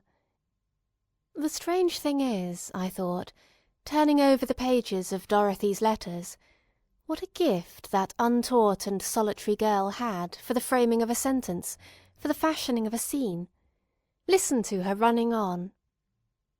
After dinner we sit and talk till Mr. B.'s come in question, and then I am gone, the heat of the day is spent in reading or working, and about 6 or 7 o'clock I walk out into a common that lies hard by the house, where a great many young wenches keep sheep and cows and sit in the shades singing of ballads. I go to them and compare their voices and beauties to some ancient shepherdesses that I have read of, and find a vast difference there, but trust me, I think these are as innocent as those could be. I talk to them, and find they want nothing to make them the happiest people in the world, but the knowledge that they are so. Most commonly, when we are in the midst of our discourse, one looks about her and spies her cow going into the corn, and then away they all run, as if they had wings at their heels. I, that am not so nimble, stay behind, and when I see them driving home their cattle, I think 'tis time for me to retire too. When I have supped, I go into the garden, and so to the side of a small river that runs by it, where I sit down and wish you with me. One could have sworn that she had the makings of a writer in her. But if I should not sleep this fortnight, I should not come to that. One can measure the opposition that was in the air to a woman writing, when one finds that even a woman with a great turn for writing has brought herself to believe that to write a book was to be ridiculous, even to show oneself distracted. And so we come, I continued, replacing the single short volume of Dorothy Osborne's letters upon the shelf, to Mrs. Benn. And with Mrs. Benn we turn a very important corner on the road. We leave behind, shut up in their parks among their folios, those solitary great ladies who wrote without audience or criticism, for their own delight alone. We come to town and rub shoulders with ordinary people in the streets. Mrs. Benn was a middle-class woman with all the plebeian virtues of humour, vitality, and courage. A woman forced by the death of her husband, and some unfortunate adventures of her own, to make her living by her wits. She had to work on equal terms with men. She made, by working very hard, enough to live on. The importance of that fact outweighs anything that she actually wrote, even the splendid "1,000 martyrs I have made," or "Love in fantastic triumph sat." For here begins the freedom of the mind, or rather the possibility that in the course of time the mind will be free to write what it likes. For now that Aphra Benn had done it, girls could go to their parents and say, "You need not give me an allowance. I can make money by my pen." Of course the answer for many years to come was, yes, by living the life of Aphra Benn, death would be better, and the door was slammed faster than ever. That profoundly interesting subject, the value that men set upon women's chastity, and its effect upon their education, here suggests itself for discussion, and might provide an interesting book if any student at Girton or Newnham cared to go into the matter. Lady Dudley, sitting in diamonds among the midges of a Scottish moor, might serve for frontispiece. Lord Dudley, the Times said, when Lady Dudley died the other day, a man of cultivated taste and many accomplishments, was benevolent and bountiful, but whimsically despotic. He insisted upon his wife's wearing full dress, even at the remotest shooting lodge in the Highlands. He loaded her with gorgeous jewels, and so on. He gave her everything, always accepting any measure of responsibility. Then Lord Dudley had a stroke, and she nursed him, and ruled his estates with supreme competence for ever after. That whimsical despotism was in the 19th century too. But to return, Aphra Benn proved that money could be made by writing, at the sacrifice, perhaps, of certain agreeable qualities, and so by degrees writing became not merely a sign of folly and a distracted mind, but was of practical importance. A husband might die, or some disaster overtake the family. Hundreds of women began, as the 18th century drew on, to add to their pin money, or to come to the rescue of their families, by making translations or writing the innumerable bad novels which have ceased to be recorded even in textbooks, but are to be picked up in the fourpenny boxes in the Charing Cross Road. The extreme activity of mind which showed itself in the later 18th century among women, the talking and the meeting, the writing of essays on Shakespeare, the translating of the classics, was founded on the solid fact that women could make money by writing. Money dignifies what is frivolous if unpaid for. It might still be well to sneer at blue stockings with an itch for scribbling, but it could not be denied that they could put money in their purses.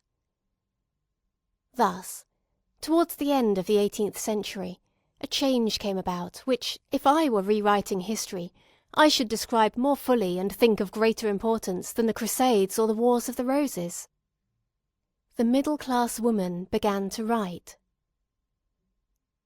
For if Pride and Prejudice matters, and Middlemarch and Villette and Wuthering Heights matter, then it matters far more than I can prove in an hour's discourse that women generally, and not merely the lonely aristocrat shut up in her country house among her folios and her flatterers, took to writing. Without those forerunners, Jane Austen and the Brontes and George Eliot could no more have written than Shakespeare could have written without Marlowe, or Marlowe without Chaucer, or Chaucer without those forgotten poets who paved the ways and tamed the natural savagery of the tongue. For masterpieces are not single and solitary births. They are the outcome of many years of thinking in common, of thinking by the body of the people, so that the experience of the mass is behind the single voice. Jane Austen should have laid a wreath upon the grave of Fanny Burney, and George Eliot done homage to the robust shade of Eliza Carter, the valiant old woman who tied a bell to her bedstead in order that she might wake early and learn Greek. All women together ought to let flowers fall upon the tomb of Aphra Behn, which is, most scandalously, but rather appropriately, in Westminster Abbey, for it was she who earned them the right to speak their minds.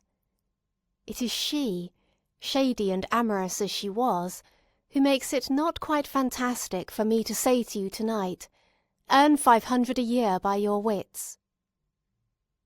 Here, then, one had reached the early 19th century. And here, for the first time, I found several shelves given up entirely to the works of women. But why? I could not help asking as I ran my eyes over them. Were they, with very few exceptions, all novels? The original impulse was to poetry. The supreme head of song was a poetess. Both in France and in England the women poets precede the women novelists.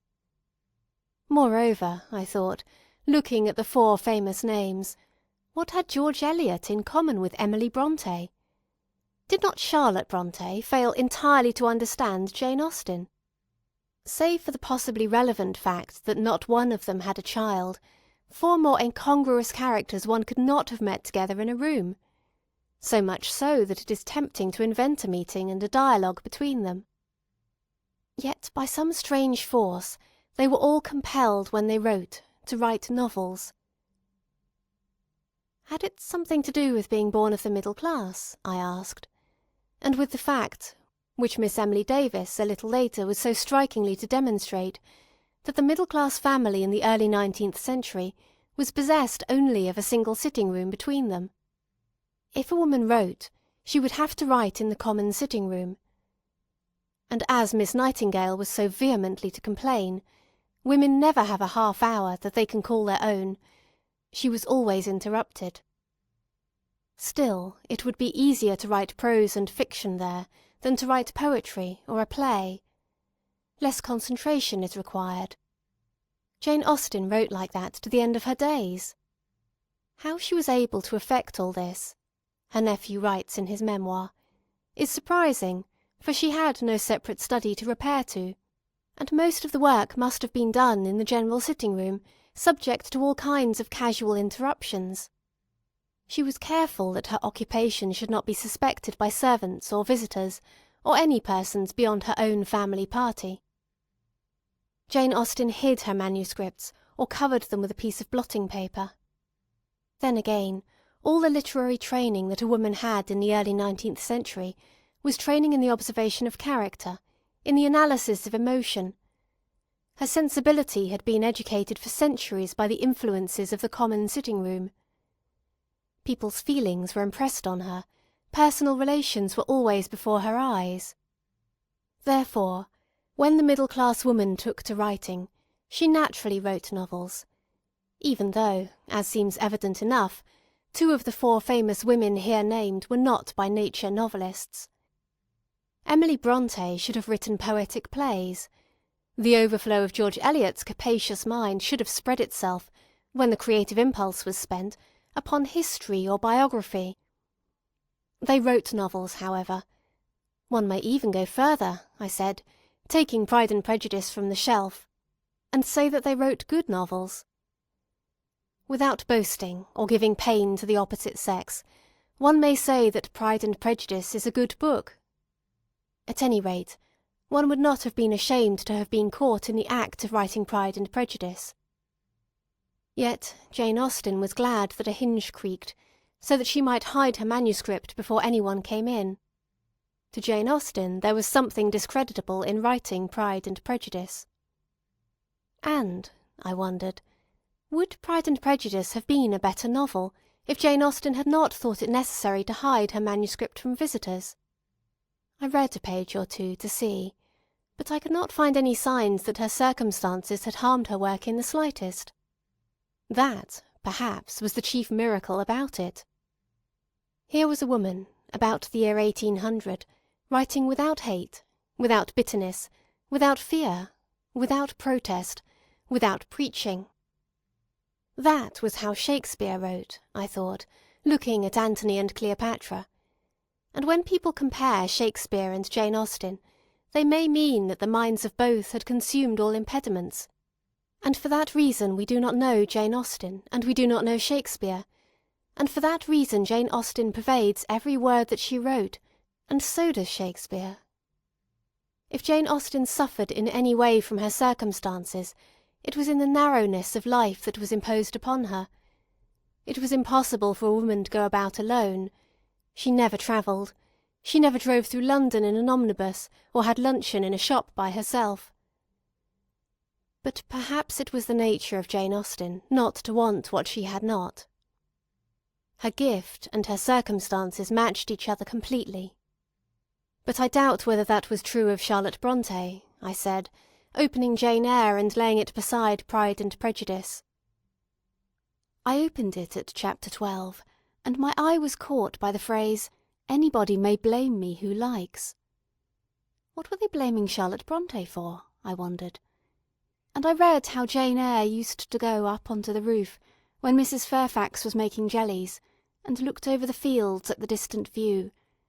And then she longed, and it was for this that they blamed her. Then I longed for a power of vision which might overpass that limit, which might reach the busy world, towns, regions full of life I had heard of but never seen, that then I desired more of practical experience than I possessed, more of intercourse with my kind, of acquaintance with variety of character than was here within my reach. I valued what was good in Mrs. Fairfax, and what was good in Adele, but I believed in the existence of other and more vivid kinds of goodness, and what I believed in I wished to behold. Who blames me? Many, no doubt, and I shall be called discontented. I could not help it. The restlessness was in my nature. It agitated me to pain sometimes. It is vain to say human beings ought to be satisfied with tranquillity. They must have action, and they will make it if they cannot find it. Millions are condemned to a stiller doom than mine, and millions are in silent revolt against their lot. Nobody knows how many rebellions ferment in the masses of life which people earth. Women are supposed to be very calm generally, but women feel just as men feel. They need exercise for their faculties, and a field for their efforts as much as their brothers do.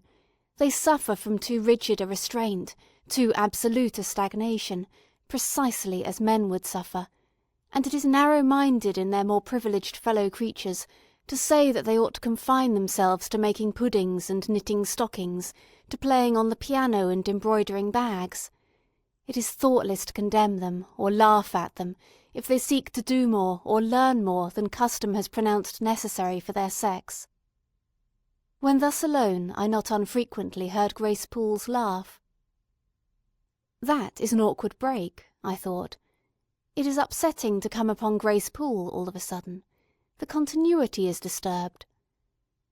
One might say, I continued, laying the book down beside Pride and Prejudice, that the woman who wrote those pages had more genius in her than Jane Austen, But if one reads them over and marks that jerk in them, that indignation, one sees that she will never get her genius expressed whole and entire. Her books will be deformed and twisted. She will write in a rage where she should write calmly. She will write foolishly where she should write wisely. She will write of herself where she should write of her characters. She is at war with her lot. How could she help but die young, cramped and thwarted? One could not but play for a moment with the thought of what might have happened if Charlotte Brontë had possessed, say, 300 a year, but the foolish woman sold the copyright of her novels outright for £1,500, had somehow possessed more knowledge of the busy world and towns and regions full of life, more practical experience and intercourse with her kind and acquaintance with a variety of character. In those words, she puts her finger exactly not only upon her own defects as a novelist, but upon those of her sex at that time. She knew, no one better, how enormously her genius would have profited if it had not spent itself in solitary visions over distant fields, if experience and intercourse and travel had been granted her.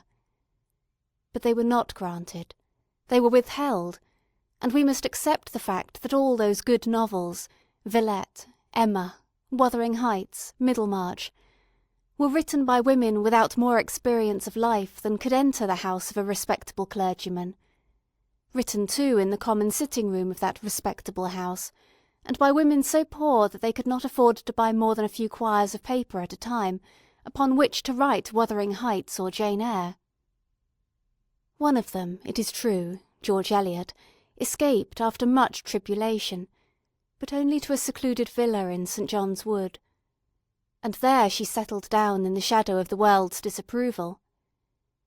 "I wish it to be understood," she wrote, "that I should never invite anyone to come and see me who did not ask for the invitation." For was she not living in sin with a married man, and might not the sight of her damage the chastity of Mrs. Smith, or whoever it might be that chanced to call? One must submit to the social convention, and be cut off from what is called the world. At the same time, on the other side of Europe, there was a young man living freely with this gipsy or with that great lady, going to the wars, picking up unhindered and uncensored all that varied experience of human life which served him so splendidly later, when he came to write his books. Had Tolstoy lived at the Priory in seclusion with a married lady, cut off from what is called the world, however edifying the moral lesson, he could scarcely, I thought, have written War and Peace. But one could perhaps go a little deeper into the question of novel writing and the effect of sex upon the novelist. If one shuts one's eyes and thinks of the novel as a whole, it would seem to be a creation owning a certain looking-glass likeness to life, though of course with simplifications and distortions innumerable. At any rate, it is a structure leaving a shape on the mind's eye, built now in squares, now pagoda-shaped, now throwing out wings and arcades, now solidly compact and domed like the Cathedral of St. Sophia at Constantinople. This shape, I thought, thinking back over certain famous novels, starts in one the kind of emotion that is appropriate to it. But that emotion at once blends itself with others, for the shape is not made by the relation of stone to stone, but by the relation of human being to human being. Thus a novel starts in us all sorts of antagonistic and opposed emotions. Life conflicts with something that is not life. Hence the difficulty of coming to any agreement about novels, and the immense sway that our private prejudices have upon us. On the one hand we feel, you, John the hero, must live, or I shall be in the depths of despair. On the other we feel, alas, John, you must die, because the shape of the book requires it. Life conflicts with something that is not life. Then, since life it is in part, we judge it as life. James is the sort of man I most detest, one says. Or, this is a farrago of absurdity. I could never feel anything of the sort myself. The whole structure, it is obvious, thinking back on any famous novel, is one of infinite complexity, because it is thus made up of so many different judgments, of so many different kinds of emotion. The wonder is that any book so composed holds together for more than a year or two, or can possibly mean to the English reader what it means for the Russian or the Chinese. But they do hold together occasionally, very remarkably. And what holds them together in these rare instances of survival, I was thinking of War and Peace, is something that one calls integrity, though it has nothing to do with paying one's bills or behaving honourably in an emergency. What one means by integrity, in the case of the novelist, is the conviction that he gives one that this is the truth. Yes, one feels, I should never have thought that this could be so, I have never known people behaving like that, but you have convinced me that so it is, so it happens. One holds every phrase, every scene to the light as one reads, for nature seems, very oddly, to have provided us with an inner light by which to judge of the novelist's integrity or disintegrity. Or perhaps it is rather that nature, in her most irrational mood, has traced in invisible ink on the walls of the mind a premonition which these great artists confirm, a sketch which only needs to be held to the fire of genius to become visible. When one so exposes it and sees it come to life, one exclaims in rapture, "But this is what I have always felt and known and desired!" And one boils over with excitement, and, shutting the book even with a kind of reverence, as though it were something very precious, a stand-by to return to as long as one lives, one puts it back on the shelf, I said, taking War and Peace and putting it back in its place. If, on the other hand, these poor sentences that one takes and tests rouse first a quick and eager response with their bright colouring and their dashing gestures, but there they stop, something seems to check them in their development, or if they bring to light only a faint scribble in that corner and a blot over there, and nothing appears whole and entire, then one heaves a sigh of disappointment and says, "Another failure. This novel has come to grief somewhere." And for the most part, of course, novels do come to grief somewhere. The imagination falters under the enormous strain. The insight is confused, it can no longer distinguish between the true and the false, it has no longer the strength to go on with the vast labour that calls at every moment for the use of so many different faculties. But how would all this be affected by the sex of the novelist, I wondered, looking at Jane Eyre and the others. Would the fact of her sex in any way interfere with the integrity of a woman novelist, that integrity which I take to be the backbone of the writer? Now, in the passages I have quoted from Jane Eyre, it is clear that anger was tampering with the integrity of Charlotte Brontë the novelist. She left her story, to which her entire devotion was due, to attend to some personal grievance. She remembered that she had been starved of her proper due of experience, she had been made to stagnate in a parsonage mending stockings when she wanted to wander free over the world. Her imagination swerved from indignation, and we feel it swerve. But there were many more influences than anger tugging at her imagination and deflecting it from its path. Ignorance, for instance. The portrait of Rochester is drawn in the dark. We feel the influence of fear in it, just as we constantly feel an acidity which is the result of oppression, a buried suffering smouldering beneath her passion, a rancour which contracts those books, splendid as they are, with a spasm of pain. And since a novel has this correspondence to real life, its values are, to some extent, those of real life. But it is obvious that the values of women differ very often from the values which have been made by the other sex. Naturally this is so. Yet it is the masculine values that prevail. Speaking crudely, football and sport are important, the worship of fashion, the buying of clothes, trivial. And these values are inevitably transferred from life to fiction. This is an important book, the critic assumes, because it deals with war. This is an insignificant book, because it deals with the feelings of women in a drawing-room. A scene in a battlefield is more important than a scene in a shop. Everywhere, and much more subtly, the difference of value persists. The whole structure, therefore, of the early 19th century novel was raised, if one was a woman, by a mind which was slightly pulled from the straight and made to alter its clear vision in deference to external authority. One has only to skim those old forgotten novels and listen to the tone of voice in which they are written to divine that the writer was meeting criticism. She was saying this by way of aggression, or that by way of conciliation. She was admitting that she was only a woman, or protesting that she was as good as a man.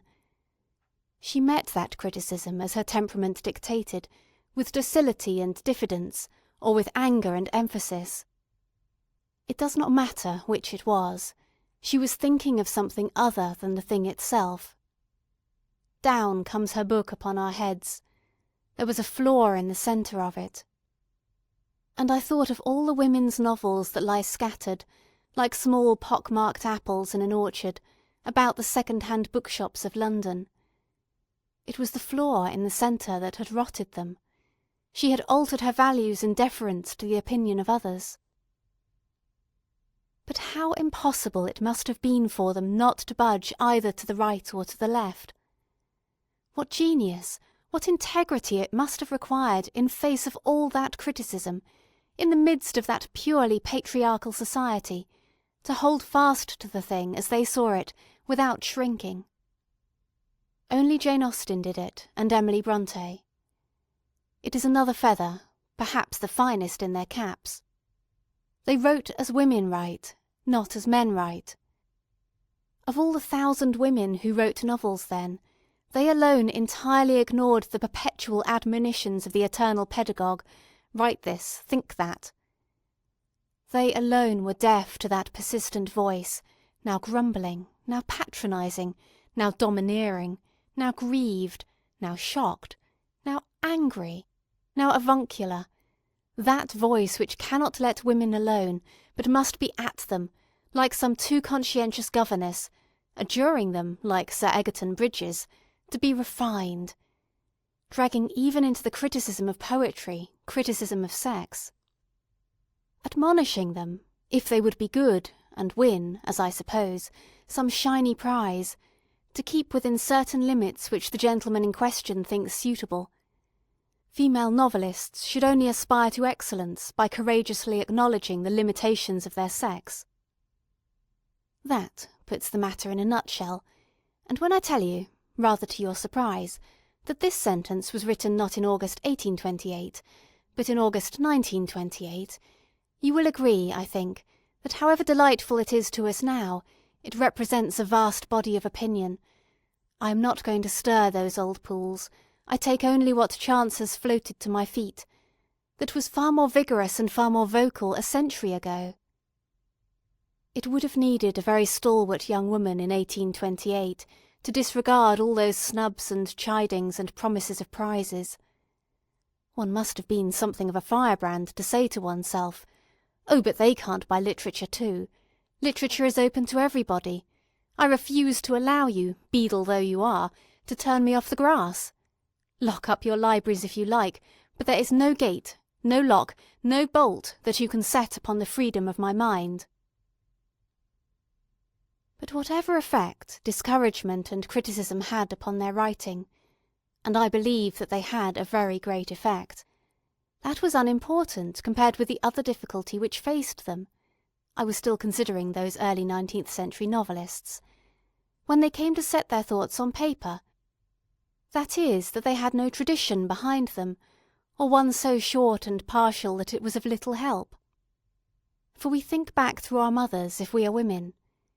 It is useless to go to the great men writers for help, however much one may go to them for pleasure. Lamb, Brown, Thackeray, Newman, Sterne, Dickens, De Quincey, whoever it may be, never helped a woman yet, though she may have learnt a few tricks of them and adapted them to her use. The weight, the pace, the stride of a man's mind are too unlike her own for her to lift anything substantial from him successfully. The ape is too distant to be sedulous. Perhaps the first thing she would find, setting pen to paper, was that there was no common sentence ready for her use. All the great novelists like Thackeray and Dickens and Balzac have written in natural prose, swift but not slovenly, expressive but not precious, taking their own tint without ceasing to be common property. They have based it on the sentence that was current at the time. The sentence that was current at the beginning of the 19th century ran something like this, perhaps. The grandeur of their works was an argument with them, not to stop short, but to proceed. They could have no higher excitement or satisfaction than in the exercise of their art and endless generations of truth and beauty. Success prompts to exertion, and habit facilitates success. That is a man's sentence. Behind it one can see Johnson, Gibbon, and the rest. It was a sentence that was unsuited for a woman's use. Charlotte Brontë, with all her splendid gift for prose, stumbled and fell with that clumsy weapon in her hands. George Eliot committed atrocities with it that beg a description. Jane Austen looked at it, and laughed at it, and devised a perfectly natural, shapely sentence proper for her own use, and never departed from it. Thus, with less genius for writing than Charlotte Brontë, she got infinitely more said. Indeed, since freedom and fullness of expression are of the essence of the art, such a lack of tradition, such a scarcity and inadequacy of tools, must have told enormously upon the writing of women. Moreover, a book is not made of sentences laid end to end, but of sentences built, if an image helps, into arcades or domes. And this shape, too, has been made by men, out of their own needs, for their own uses. There is no reason to think that the form of the epic, or of the poetic play, suit a woman any more than the sentence suits her. But all the older forms of literature were hardened and set by the time she became a writer. The novel alone was young enough to be soft in her hands, another reason perhaps why she wrote novels. Yet who shall say that even now, the novel, I give it inverted commas to mark my sense of the word's inadequacy, who shall say that even this most pliable of all forms is rightly shaped for her use? No doubt we shall find her knocking that into shape for herself when she has the free use of her limbs, and providing some new vehicle, not necessarily in verse, for the poetry in her. For it is the poetry that is still denied outlet. And I went on to ponder how a woman nowadays would write a poetic tragedy in 5 acts. Would she use verse? Would she not use prose, rather? But these are difficult questions which lie in the twilight of the future. I must leave them, if only because they stimulate me to wander from my subject into trackless forests where I shall be lost, and very likely devoured by wild beasts. I do not want, and I am sure that you do not want me, to broach that very dismal subject, the future of fiction. So that I will only pause here one moment to draw your attention to the great part which must be played in that future, so far as women are concerned by physical conditions. The book has somehow to be adapted to the body, and at a venture one would say that women's books should be shorter, more concentrated than those of men, and framed so that they do not need long hours of steady and uninterrupted work. For interruptions there will always be. Again, the nerves that feed the brain would seem to differ in men and women, and if you are going to make them work their best and hardest, you must find out what treatment suits them, whether these hours of lectures, for instance, which the monks devised, presumably, hundreds of years ago, suit them, what alternations of work and rest they need, interpreting rest not as doing nothing, but as doing something, but something that is different, and what should that difference be? All this should be discussed and discovered. All this is part of the question of women and fiction. And yet, I continued, approaching the bookcase again, where shall I find that elaborate study of the psychology of women by a woman? If, through their incapacity to play football, women are not going to be allowed to practice medicine. Happily, my thoughts were now given another turn. End of section 4.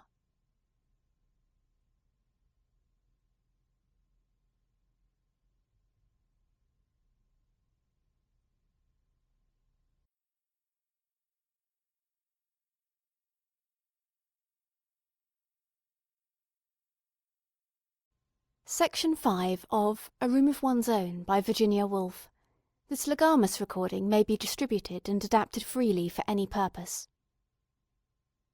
I had come at last, in the course of this rambling, to the shelves which hold books by the living, by women and by men, for there are almost as many books written by women now as by men. Or if that is not yet quite true, if the male is still the voluble sex, it is certainly true that women no longer write novels solely. There are Jane Harrison's books on Greek archaeology, Vernon Lee's books on aesthetics, Gertrude Bell's books on Persia. There are books on all sorts of subjects which a generation ago no woman could have touched. There are poems and plays and criticism, there are histories and biographies, books of travel and books of scholarship and research. There are even a few philosophies and books about science and economics. And though novels predominate, novels themselves may very well have changed from association with books of a different feather. The natural simplicity, the epic age of women's writing, may have gone.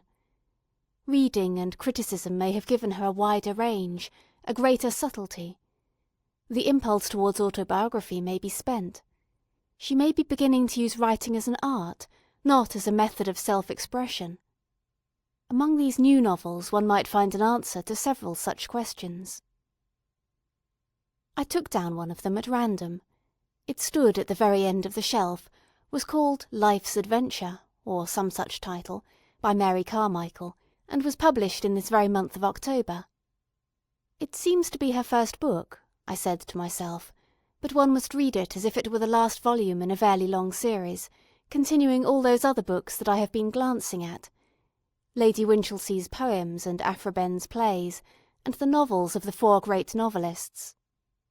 For books continue each other, in spite of our habit of judging them separately. And I must also consider her, this unknown woman, as the descendant of all those other women whose circumstances I have been glancing at, and see what she inherits of their characteristics and restrictions.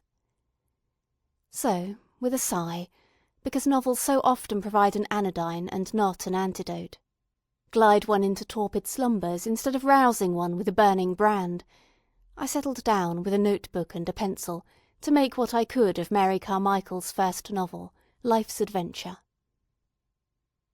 To begin with, I ran my eye up and down the page. "I'm going to get the hang of her sentences first," I said, "before I load my memory with Blue Eyes and Brown, and the relationship that there may be between Chloe and Roger. There will be time for that when I have decided whether she has a pen in her hand or a pickaxe." So I tried a sentence or two on my tongue. Soon it was obvious that something was not quite in order. The smooth gliding of sentence after sentence was interrupted. Something tore, something scratched. A single word here and there flashed its torch in my eyes. She was unhanding herself, as they say in the old plays. She is like a person striking a match that will not light, I thought. "But why?" I asked her, as if she were present. "A Jane Austen sentence is not of the right shape for you. Must they all be scrapped because Emma and Mr. Woodhouse are dead?" Alas, I sighed, that it should be so. For while Jane Austen breaks from melody to melody, as Mozart from song to song, to read this writing was like being out at sea in an open boat. Up one went, down one sank. This terseness, this short-windedness, might mean that she was afraid of something. Afraid of being called sentimental, perhaps. Or she remembers that women's writing has been called flowery, and so provides a superfluity of thorns. But until I have read a scene with some care, I cannot be sure whether she is being herself or someone else. At any rate, she does not lower one's vitality, I thought, reading more carefully. But she is heaping up too many facts. She will not be able to use half of them in a book of this size. It was about half the length of Jane Eyre. However, By some means or other she succeeded in getting us all, Roger, Chloe, Olivia, Tony and Mr. Bigham, in a canoe up the river. "Wait a moment," I said, leaning back in my chair. "I must consider the whole thing more carefully before I go any further." "I am almost sure," I said to myself, "that Mary Carmichael is playing a trick on us. For I feel as one feels on a switchback railway, when the car, instead of sinking as one has been led to expect, swerves up again. Mary is tampering with the expected sequence. First she broke the sentence. Now she has broken the sequence. Very well, she has every right to do both these things if she does them not for the sake of breaking, but for the sake of creating. Which of the two it is I cannot be sure until she has faced herself with a situation. I will give her every liberty," I said, "to choose what that situation shall be. She shall make it of tin cans and old kettles if she likes, but she must convince me that she believes it to be a situation, and then when she has made it she must face it. She must jump. And, determined to do my duty by her as reader, if she would do her duty by me as writer, I turned the page and read: "I'm sorry to break off so abruptly. Are there no men present? Do you promise me that behind that red curtain over there the figure of Sir Charles Byron is not concealed? We are all women, you assure me.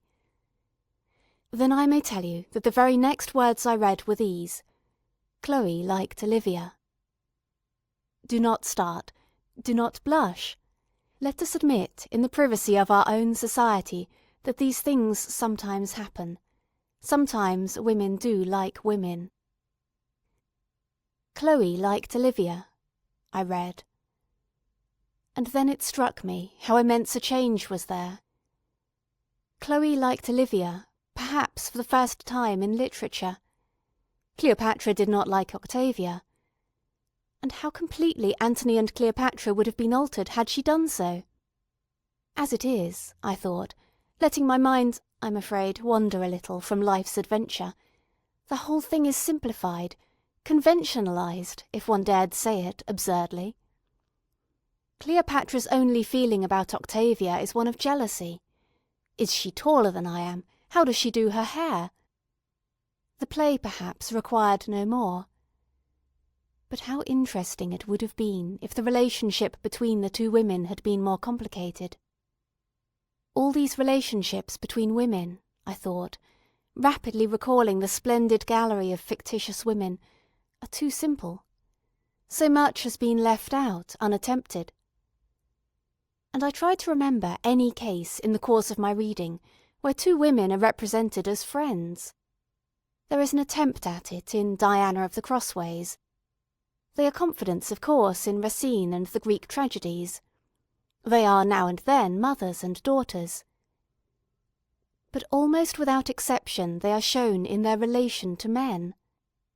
It was strange to think that all the great women of fiction were, until Jane Austen's day, not only seen by the other sex, but seen only in relation to the other sex. And how small a part of a woman's life is that, and how little can a man know of even that when he observes it through the black or rosy spectacles which sex puts upon his nose. Hence, perhaps, the peculiar nature of woman in fiction, the astonishing extremes of her beauty and horror, her alternations between heavenly goodness and hellish depravity. For so a lover would see her as his love rose or sank, was prosperous or unhappy. This is not so true of the 19th century novelists, of course. Woman becomes much more various and complicated there. Indeed, it was the desire to write about women, perhaps, that led men by degrees to abandon the poetic drama, which, with its violence, could make so little use of them, and to devise the novel as a more fitting receptacle. Even so, it remains obvious, even in the writing of Proust, that a man is terribly hampered and partial in his knowledge of women, as a woman in her knowledge of men. Also, I continued, looking down at the page again, it is becoming evident that women, like men, have other interests besides the perennial interests of domesticity. Chloe liked Olivia. They shared a laboratory together. I read on and discovered that these two young women were engaged in mincing liver, which is, it seems, a cure for pernicious anemia, although one of them was married and had, I think I am right in stating, 2 small children. Now all that, of course, has had to be left out, and thus the splendid portrait of the fictitious woman is much too simple and much too monotonous. Suppose, for instance, that men were only represented in literature as the lovers of women, and were never the friends of men, soldiers, thinkers, dreamers. How few parts in the plays of Shakespeare could be allotted to them, how literature would suffer. We might perhaps have most of Othello, and a good deal of Antony, but no Caesar, no Brutus, no Hamlet, no Lear, no Jacques.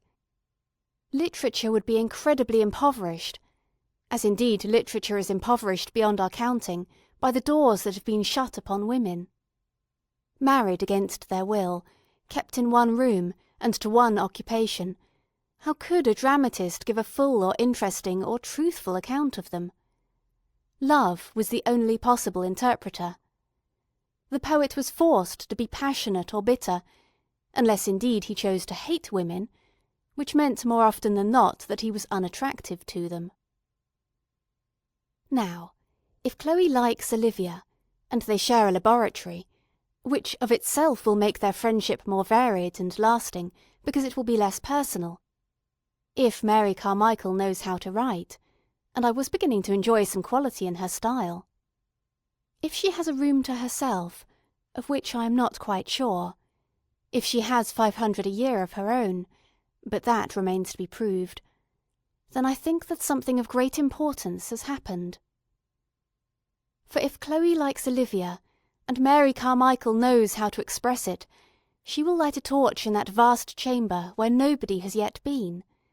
It is all half lights and profound shadows, like those serpentine caves where one goes with a candle peering up and down, not knowing where one is stepping.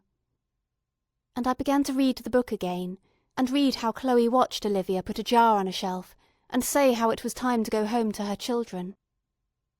"That is a sight that has never been seen since the world began," I exclaimed. And I watched, too, very curiously.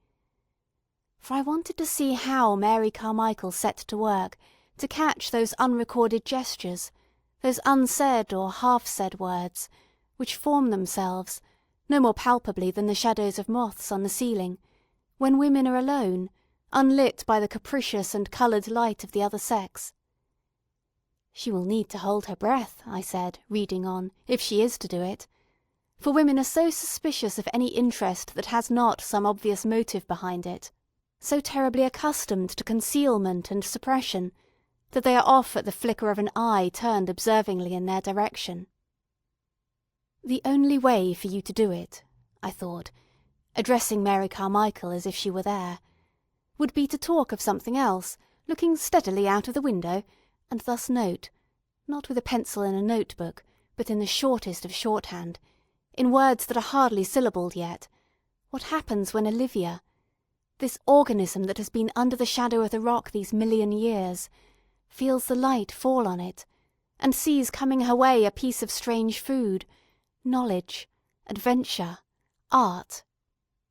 And she reaches out for it," I thought, again raising my eyes from the page, "and has to devise some entirely new combination of her resources, so highly developed for other purposes, as to absorb the new into the old without disturbing the infinitely intricate and elaborate balance of the whole." But alas, I had done what I had determined not to do. I had slipped unthinkingly into praise of my own sex. Highly developed, infinitely intricate, such are undeniably terms of praise, and to praise one's own sex is always suspect, often silly. Moreover, in this case, how could one justify it? One could not go to the map and say Columbus discovered America, and Columbus was a woman, or take an apple and remark Newton discovered the laws of gravitation, and Newton was a woman, or look into the sky and say aeroplanes are flying overhead, and aeroplanes were invented by women. There is no mark on the wall to measure the precise height of women. There are no yard measures, neatly divided into the fractions of an inch, that one can lay against the qualities of a good mother, or the devotion of a daughter, or the fidelity of a sister, or the capacity of a housekeeper. Few women, even now, have been graded at the universities. The great trials of the professions, army and navy, trade, politics and diplomacy have hardly tested them. They remain even at this moment almost unclassified. But if I want to know all that a human being can tell me about Sir Hawley Butts, for instance, I have only to open Burke or Debrett, and I shall find that he took such and such a degree, owns a hall, has an heir, was secretary to a board, represented Great Britain in Canada, and has received a certain number of degrees, offices, medals, and other distinctions by which his merits are stamped upon him indelibly. Only Providence can know more about Sir Hawley Butts than that. When, therefore, I say highly developed, infinitely intricate, of women, I am unable to verify my words, either in Whitaker, Debrett, or the University Calendar. In this predicament, what can I do? And I looked to the bookcase again. There were the biographies, Johnson and Goethe and Carlyle and Sterne and Cowper and Shelley and Voltaire and Browning, and many others. And I began thinking of all those great men who have for one reason or another admired, sought out, lived with, confided in, made love to, written of, trusted in, and shown what can only be described as some need of, and dependence upon, certain persons of the opposite sex. That all these relationships were absolutely platonic I would not affirm, and Sir William Joynson Hicks would probably deny. But we should wrong these illustrious men very greatly if we insisted that they got nothing from these alliances but comfort, flattery, and the pleasures of the body. What they got, it is obvious, was something that their own sex was unable to supply, and it would not be rash, perhaps, to define it further, without quoting the doubtless rhapsodical words of the poets, as some stimulus. Some renewal of creative power, which is in the gift only of the opposite sex to bestow. He would open the door of drawing-room or nursery, I thought, and find her among her children, perhaps, or with a piece of embroidery on her knee. At any rate, the centre of some different order and system of life, and the contrast between this world and his own, which might be the law courts or the House of Commons, would at once refresh and invigorate, and there would follow, even in the simplest talk, such a natural difference of opinion that the dried ideas in him would be fertilised anew, and the sight of her creating in a different medium from his own would so quicken his creative power that insensibly his sterile mind would begin to plot again, and he would find the phrase or the scene which was lacking when he put on his hat to visit her. Every Johnson has his Thrale, and holds fast to her for some such reasons as these, and when the Thrale marries her Italian music-master, Johnson goes half mad with rage and disgust, not merely that he will miss his pleasant evenings at Streatham, but that the light of his life will be as if gone out. And without being Dr. Johnson, or Goethe, or Carlyle, or Voltaire, one may feel, though very differently from these great men, the nature of this intricacy and the power of this highly developed creative faculty among women. One goes into the room, but the resources of the English language would be much put to the stretch, and whole flights of words would need to wing their way illegitimately into existence before a woman could say what happens when she goes into a room. The rooms differ so completely. They are calm or thunderous, open onto the sea, or, on the contrary, give onto a prison yard, are hung with washing, or alive with opals and silks, are as hard as horsehair, or soft as feathers. One only has to go into any room in any street for the whole of that extremely complex force of femininity to fly in one's face. How should it be otherwise? For women have sat indoors all these millions of years, so that by this time the very walls are permeated by their creative force, which has indeed so overcharged the capacity of bricks and mortar that it must needs harness itself to pens and brushes and business and politics. But this creative power differs greatly from the creative power of men.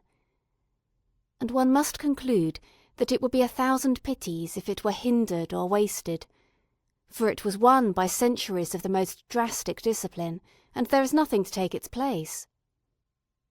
It would be 1,000 pities if women wrote like men, or lived like men, or looked like men, for if two sexes are quite inadequate, considering the vastness and variety of the world, how should we manage with one only?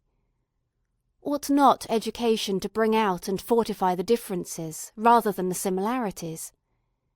For we have too much likeness as it is, and if an explorer should come back and bring word of other sexes looking through the branches of other trees at other skies, nothing would be of greater service to humanity, and we should have the immense pleasure into the bargain of watching Professor X rush for his measuring rods to prove himself a superior. Mary Carmichael, I thought, still hovering at a little distance above the page, will have her work cut out for her merely as an observer. I am afraid, indeed, that she will be tempted to become, what I think the less interesting branch of the species, the naturalist novelist, and not the contemplative. There are so many new facts for her to observe. She will not need to limit herself any longer to the respectable houses of the upper middle classes. She will go without kindness or condescension, but in the spirit of fellowship, into those small scented rooms, where sit the courtesan, the harlot, and the lady with the pug-dog. There they sit in the rough and ready-made clothes that the male writer has had perforce to clap upon their shoulders. But Mary Carmichael will have out her scissors, and fit them close to every hollow and angle. It will be a curious sight, when it comes, to see these women as they are, but we must wait a little, for Mary Carmichael will still be encumbered with that self-consciousness in the presence of sin which is the legacy of our sexual barbarity. She will still wear the shoddy old fetters of class on her feet. However, the majority of women are neither harlots nor courtesans, nor do they sit clasping pug-dogs to dusty velvet all through the summer afternoon. But what do they do then? And there came to my mind's eye one of those long streets, somewhere south of the river, whose infinite rows are innumerably populated. With the eye of the imagination I saw a very ancient lady crossing the road on the arm of a middle-aged woman, her daughter perhaps, both so respectably booted and furred that their dressing in the afternoon must be a ritual, and the clothes themselves put away in cupboards with camphor year after year throughout the summer months. They cross the road when the lamps are being lit, for the dusk is their favourite hour, as they must have done year after year. The elder is close on 80, but if one asked her what her life has meant to her, she would say that she remembered the streets lit for the Battle of Balaclava, or had heard the guns fire in Hyde Park for the birth of King Edward VII. And if one asked her, longing to pin down the moment with date and season, but what were you doing on the 5th of April 1868, or the 2nd of November 1875, she would look vague, and say that she could remember nothing. For all the dinners are cooked, the plates and cups washed, the children sent to school and gone out into the world. Nothing remains of it all. All has vanished. No biography or history has a word to say about it, and the novels, without meaning to, inevitably lie.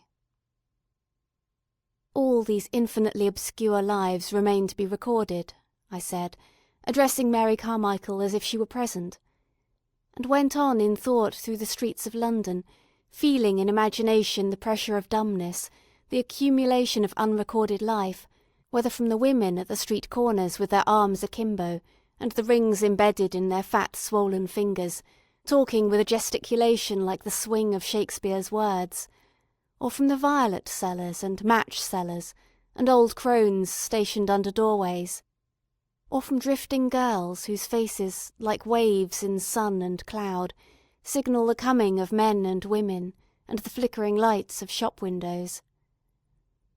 All that you will have to explore, I said to Mary Carmichael, holding your torch firm in your hand.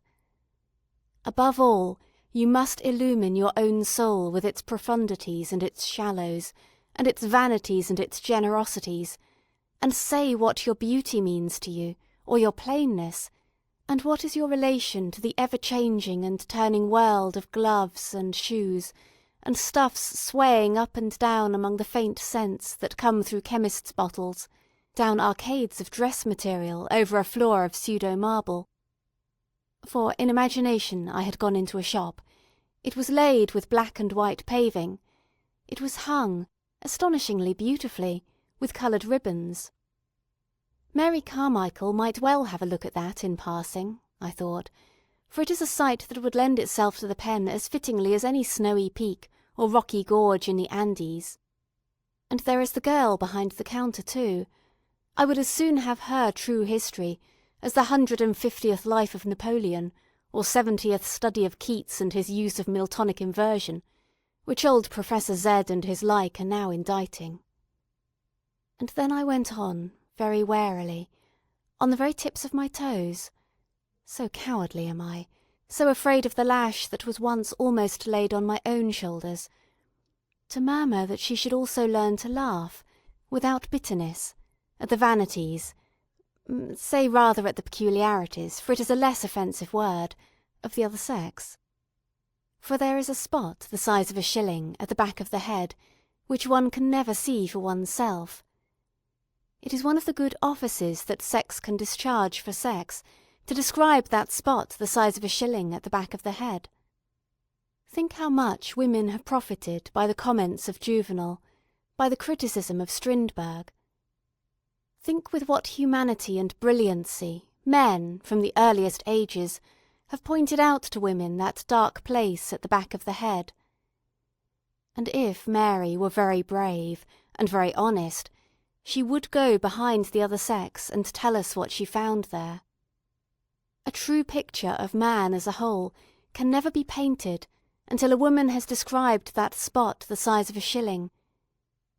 Mr. Woodhouse and Mr. Casaubon are spots of that size and nature.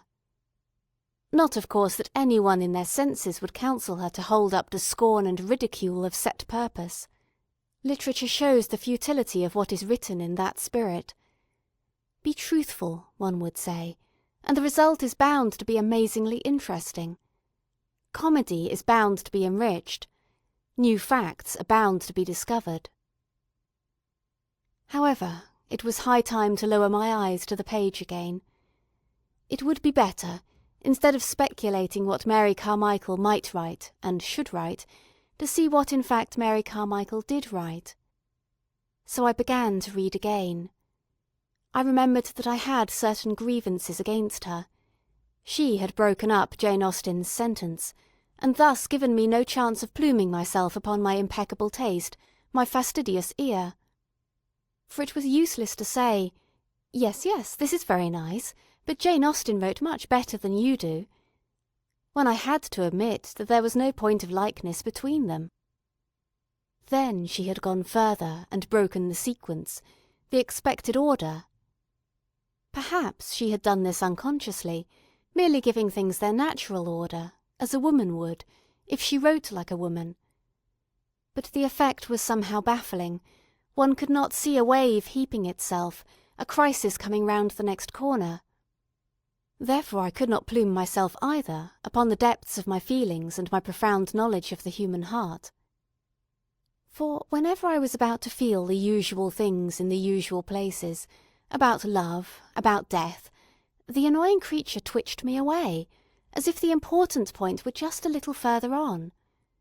And thus she made it impossible for me to roll out my sonorous phrases about elemental feelings, the common stuff of humanity, the depths of the human heart, and all those other phrases which support us in our belief that, however clever we may be on top, we are very serious, very profound, and very humane underneath.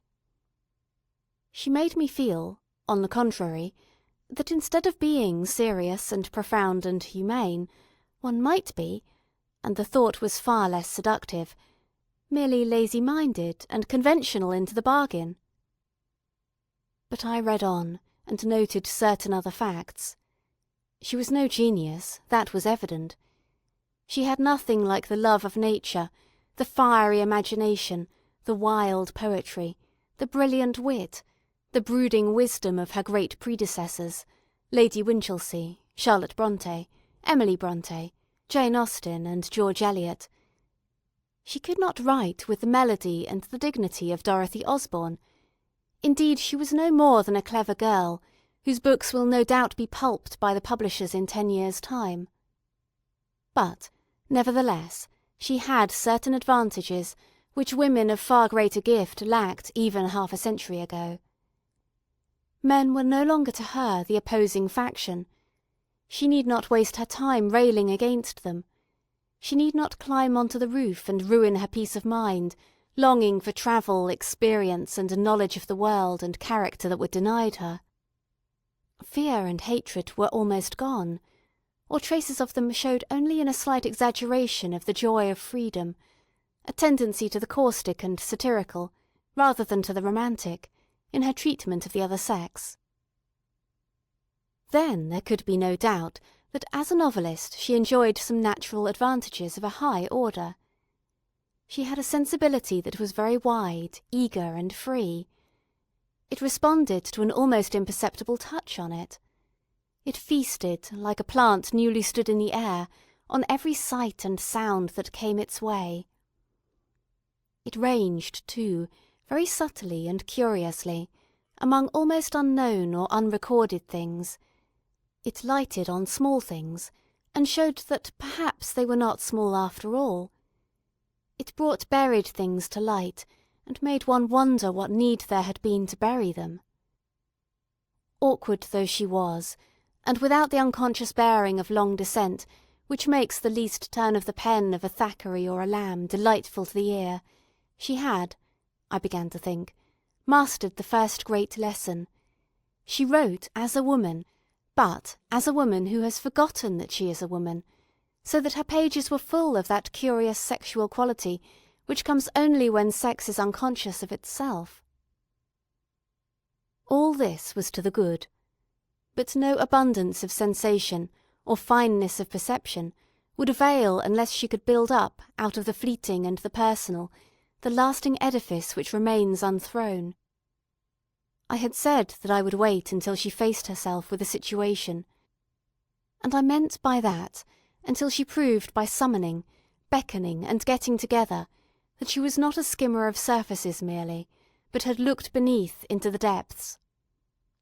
Now is the time, she would say to herself at a certain moment, when without doing anything violent I can show the meaning of all this.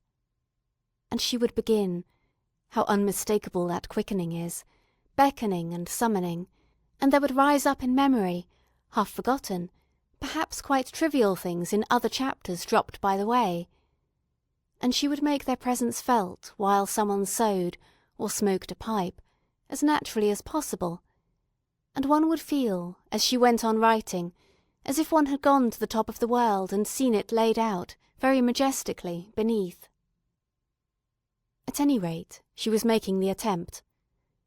And as I watched her lengthening out for the test, I saw, but hoped that she did not see, the bishops and the deans, the doctors and the professors, the patriarchs and the pedagogues, all at her shouting warning and advice. You can't do this, and you shan't do that. Fellows and scholars only allowed on the grass, ladies not admitted without a letter of introduction, aspiring and graceful female novelists this way. So they kept at her like the crowd at a fence on the racecourse, and it was her trial to take her fence without looking to right or to left. If you stopped to curse, you were lost, I said to her, equally if you stopped to laugh. Hesitate or fumble, and you are done for. Think only of the jump, I implored her, as if I had put the whole of my money on her back, and she went over it like a bird. But there was a fence beyond that, and a fence beyond that. Whether she had the staying power I was doubtful, for the clapping and the crying were fraying to the nerves. But she did her best, considering that Mary Carmichael was no genius, but an unknown girl writing her first novel in a bed-sitting room, without enough of those desirable things, time, money, and idleness, she did not do so badly, I thought. Give her another 100 years, I concluded, reading the last chapter. People's noses and bare shoulders showed naked against a starry sky, for someone had twitched the curtain in the drawing-room. Give her a room of her own and 500 a year. Let her speak her mind and leave out half that she now puts in, and she will write a better book one of these days. She will be a poet, I said, putting Life's Adventure by Mary Carmichael at the end of the shelf. In another 100 years' time. End of section 5.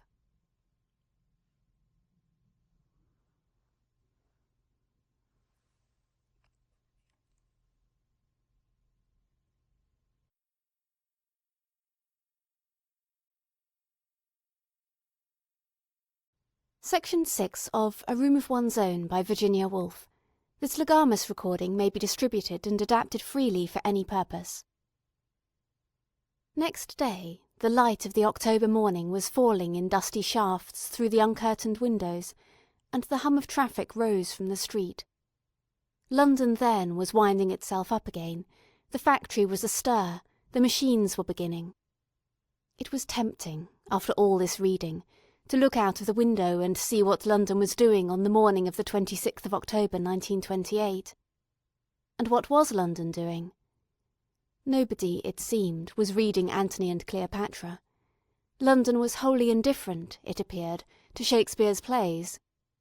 Nobody cared a straw, and I do not blame them, for the future of fiction, the death of poetry, or the development by the average woman of a prose style completely expressive of her mind. If opinions upon any of these matters had been chalked upon the pavement, nobody would have stooped to read them. The nonchalance of the hurrying feet would have rubbed them out in half an hour.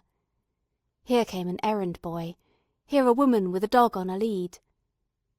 The fascination of the London street is that no two people are ever alike. Each seems bound on some private affair of his own. There were the businesslike, with their little bags. There were the drifters rattling sticks upon area railings. There were affable characters, to whom the streets serve for club-room, hailing men in carts and giving information without being asked for it. Also there were funerals, to which men, thus suddenly reminded of the passing of their own bodies, lifted their hats. And then a very distinguished gentleman came slowly down a doorstep, and paused to avoid collision with a bustling lady who had, by some means or other, acquired a splendid fur coat and a bunch of Parma violets. They all seemed separate, self-absorbed, on business of their own. At this moment, as so often happens in London, there was a complete lull and suspension of traffic. Nothing came down the street, nobody passed. A single leaf detached itself from the plane tree at the end of the street, and in that pause and suspension fell. Somehow it was like a signal falling, a signal pointing to a force in things which one had overlooked. It seemed to point to a river, which flowed past invisibly round the corner, down the street, and took people and eddied them along, as the stream at Oxbridge had taken the undergraduate in his boat and the dead leaves. Now it was bringing from one side of the street to the other, diagonally, a girl in patent leather boots, and then a young man in a maroon overcoat. It was also bringing a taxicab, and it brought all three together at a point directly beneath my window, where the taxi stopped, and the girl and the young man stopped, and they got into the taxi, and then the cab glided off as if it were swept on by the current elsewhere. The sight was ordinary enough. What was strange was the rhythmical order with which my imagination had invested it, and the fact that the ordinary sight of two people getting into a cab had the power to communicate something of their own seeming satisfaction. The sight of two people coming down the street and meeting at the corner seemed to ease the mind of some strain, I thought, watching the taxi turn and make off. Perhaps to think, as I had been thinking these 2 days, of one sex as distinct from the other, is an effort. It interferes with the unity of the mind. Now that effort had ceased, and that unity had been restored, by seeing two people come together and get into a taxicab. The mind is certainly a very mysterious organ, I reflected, drawing my head in from the window, about which nothing whatever is known, though we depend upon it so completely. Why do I feel that there are severances and oppositions in the mind, as there are strains from obvious causes on the body? What does one mean by the unity of the mind? I pondered, for clearly the mind has so great a power of concentrating at any point, at any moment, that it seems to have no single state of being. It can separate itself from the people in the street, for example, and think of itself as apart from them, at an upper window looking down on them. Or it can think with other people spontaneously, as, for instance, in a crowd waiting to hear some piece of news read out.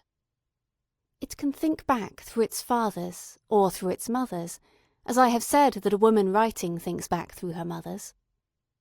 Again, if one is a woman, one is often surprised by a sudden splitting off of consciousness, say in walking down Whitehall, when, from being the natural inheritor of that civilization, she becomes, on the contrary, outside of it, alien and critical. Clearly the mind is always altering its focus, and bringing the world into different perspectives. But some of these states of mind seem, even if adopted spontaneously, to be less comfortable than others. In order to keep oneself continuing in them, one is unconsciously holding something back, and gradually the repression becomes an effort. But there may be some state of mind in which one could continue without effort, because nothing is required to be held back. And this, perhaps, I thought, coming in from the window, is one of them. For certainly, when I saw the couple get into the taxicab, the mind felt as if, after being divided, it had come together again in a natural fusion. The obvious reason would be that it is natural for the sexes to cooperate. One has a profound, if irrational, instinct in favour of the theory that the union of man and woman makes for the greatest satisfaction, the most complete happiness. But the sight of the two people getting into the taxi and the satisfaction it gave me made me also ask whether there are two sexes in the mind, corresponding to the two sexes in the body, and whether they also require to be united in order to get complete satisfaction and happiness. And I went on amateurishly to sketch a plan of the soul, so that in each of us two powers preside, one male, one female, and in the man's brain the man predominates over the woman, and in the woman's brain the woman predominates over the man. The normal and comfortable state of being is that when the two live in harmony together, spiritually cooperating. If one is a man, still the woman part of his brain must have effect, and a woman must also have intercourse with the man in her. Coleridge perhaps meant this when he said that a great mind is androgynous. It is when this fusion takes place that the mind is fully fertilised and uses all its faculties. Perhaps a mind that is purely masculine cannot create, any more than a mind that is purely feminine, I thought. But it would be well to test what one meant by man-womanly, and conversely by woman-manly, by pausing and looking at a book or two. Coleridge certainly did not mean, when he said that a great mind is androgynous, that it is a mind that has any special sympathy with women, a mind that takes up their cause or devotes itself to their interpretation. Perhaps the androgynous mind is less apt to make these distinctions than a single-sexed mind. He meant, perhaps, that the androgynous mind is resonant and porous, that it transmits emotion without impediment, that it is naturally creative, incandescent and undivided. In fact, one goes back to Shakespeare's mind as the type of the androgynous, of the man-womanly mind, though it would be impossible to say what Shakespeare thought of women. And if it be true that it is one of the tokens of the fully developed mind that it does not think specially or separately of sex, how much harder is it to attain that condition now than ever before? Here I came to the books by living writers, and there paused, and wondered if this fact were not at the root of something that had long puzzled me. No age can ever have been as stridently sex-conscious as our own. Those innumerable books by men about women in the British Museum are a proof of it. The suffrage campaign was no doubt to blame. It must have roused in men an extraordinary desire for self-assertion, It must have made them lay an emphasis upon their own sex and its characteristics, which they would not have troubled to think about had they not been challenged. And when one is challenged, even by a few women in black bonnets, one retaliates, if one has never been challenged before, rather excessively. That perhaps accounts for some of the characteristics that I remember to have found here, I thought, taking down a new novel by Mr. A., who is in the prime of life and very well thought of, apparently, by the reviewers. I opened it. Indeed, it was delightful to read a man's writing again. It was so direct, so straightforward, after the writing of women. It indicated such freedom of mind, such liberty of person, such confidence in himself. One had a sense of physical well-being in the presence of this well-nourished, well-educated, free mind, which had never been thwarted or opposed, but had had full liberty from birth to stretch itself in whatever way it liked. All this was admirable. But after reading a chapter or two, a shadow seemed to lie across the page. It was a straight dark bar, a shadow shaped something like the letter I. One began dodging this way and that to catch a glimpse of the landscape behind it. Whether that was indeed a tree or a woman walking, I was not quite sure. Back one was always hailed to the letter I. One began to be tired of I. Not but what this I was a most respectable I, honest and logical, as hard as a nut, and polished for centuries by good teaching and good feeding. I respect and admire that I from the bottom of my heart. But here I turned a page or two, looking for something or other. The worst of it is that in the shadow of the letter I all is shapeless as mist. Is that a tree? No, it is a woman. But she has not a bone in her body, I thought, watching Phoebe, for that was her name, coming across the beach. Then Alan got up, and the shadow of Alan at once obliterated Phoebe. For Alan had views, and Phoebe was quenched in the flood of his views. And then Alan, I thought, has passions. And here I turned page after page very fast, feeling that the crisis was approaching, and so it was. It took place on the beach under the sun. It was done very openly. It was done very vigorously. Nothing could have been more indecent. But I had said but too often. One cannot go on saying but. One must finish the sentence somehow, I rebuked myself. Shall I finish it? But I am bored. But why was I bored? Partly because of the dominance of the letter I, and the aridity which, like the giant beech tree it casts within its shade, nothing will grow there. And partly for some more obscure reason. There seemed to be some obstacle, some impediment in Mr. A.'s mind, which blocked the fountain of creative energy and shored it within narrow limits. And remembering the lunch party at Oxbridge, and the cigarette ash, and the Manx cat, and Tennyson and Christina Rossetti all in a bunch, it seemed possible that the impediment lay there. As he no longer hums under his breath, there has fallen a splendid tear from the passion flower at the gate. When Phoebe crosses the beach and she no longer replies, my heart is like a singing bird whose nest is in a watered shoot. When Alan approaches, what can he do? Being honest as the day and logical as the sun, there is only one thing he can do. And that he does, to do him justice, over and over, I said, turning the pages, and over again. And that, I added, aware of the awful nature of the confession, seems somehow dull. Shakespeare's indecency uproots 1,000 other things in one's mind, and is far from being dull. But Shakespeare does it for pleasure. Mr. A., as the nurses say, does it on purpose. He does it in protest. He is protesting against the equality of the other sex by asserting his own superiority. He is therefore impeded and inhibited and self-conscious, as Shakespeare might have been, if he too had known Miss Clough and Miss Davies. Doubtless Elizabethan literature would have been very different from what it is if the women's movement had begun in the 16th century and not in the 19th. What, then, it amounts to, if this theory of the two sides of the mind holds good, is that virility has now become self-conscious. Men, that is to say, are now writing only with the male side of their brains. It is a mistake for a woman to read them, for she will inevitably look for something that she will not find. It is the power of suggestion that one most misses, I thought, taking Mr. B, the critic, in my hand, and reading very carefully and very dutifully his remarks upon the art of poetry. Very able they were, acute and full of learning, but the trouble was that his feelings no longer communicated, his mind seemed separated into different chambers, not a sound carried from one to the other. Thus, when one takes a sentence of Mr. B into the mind, it falls plump to the ground, dead.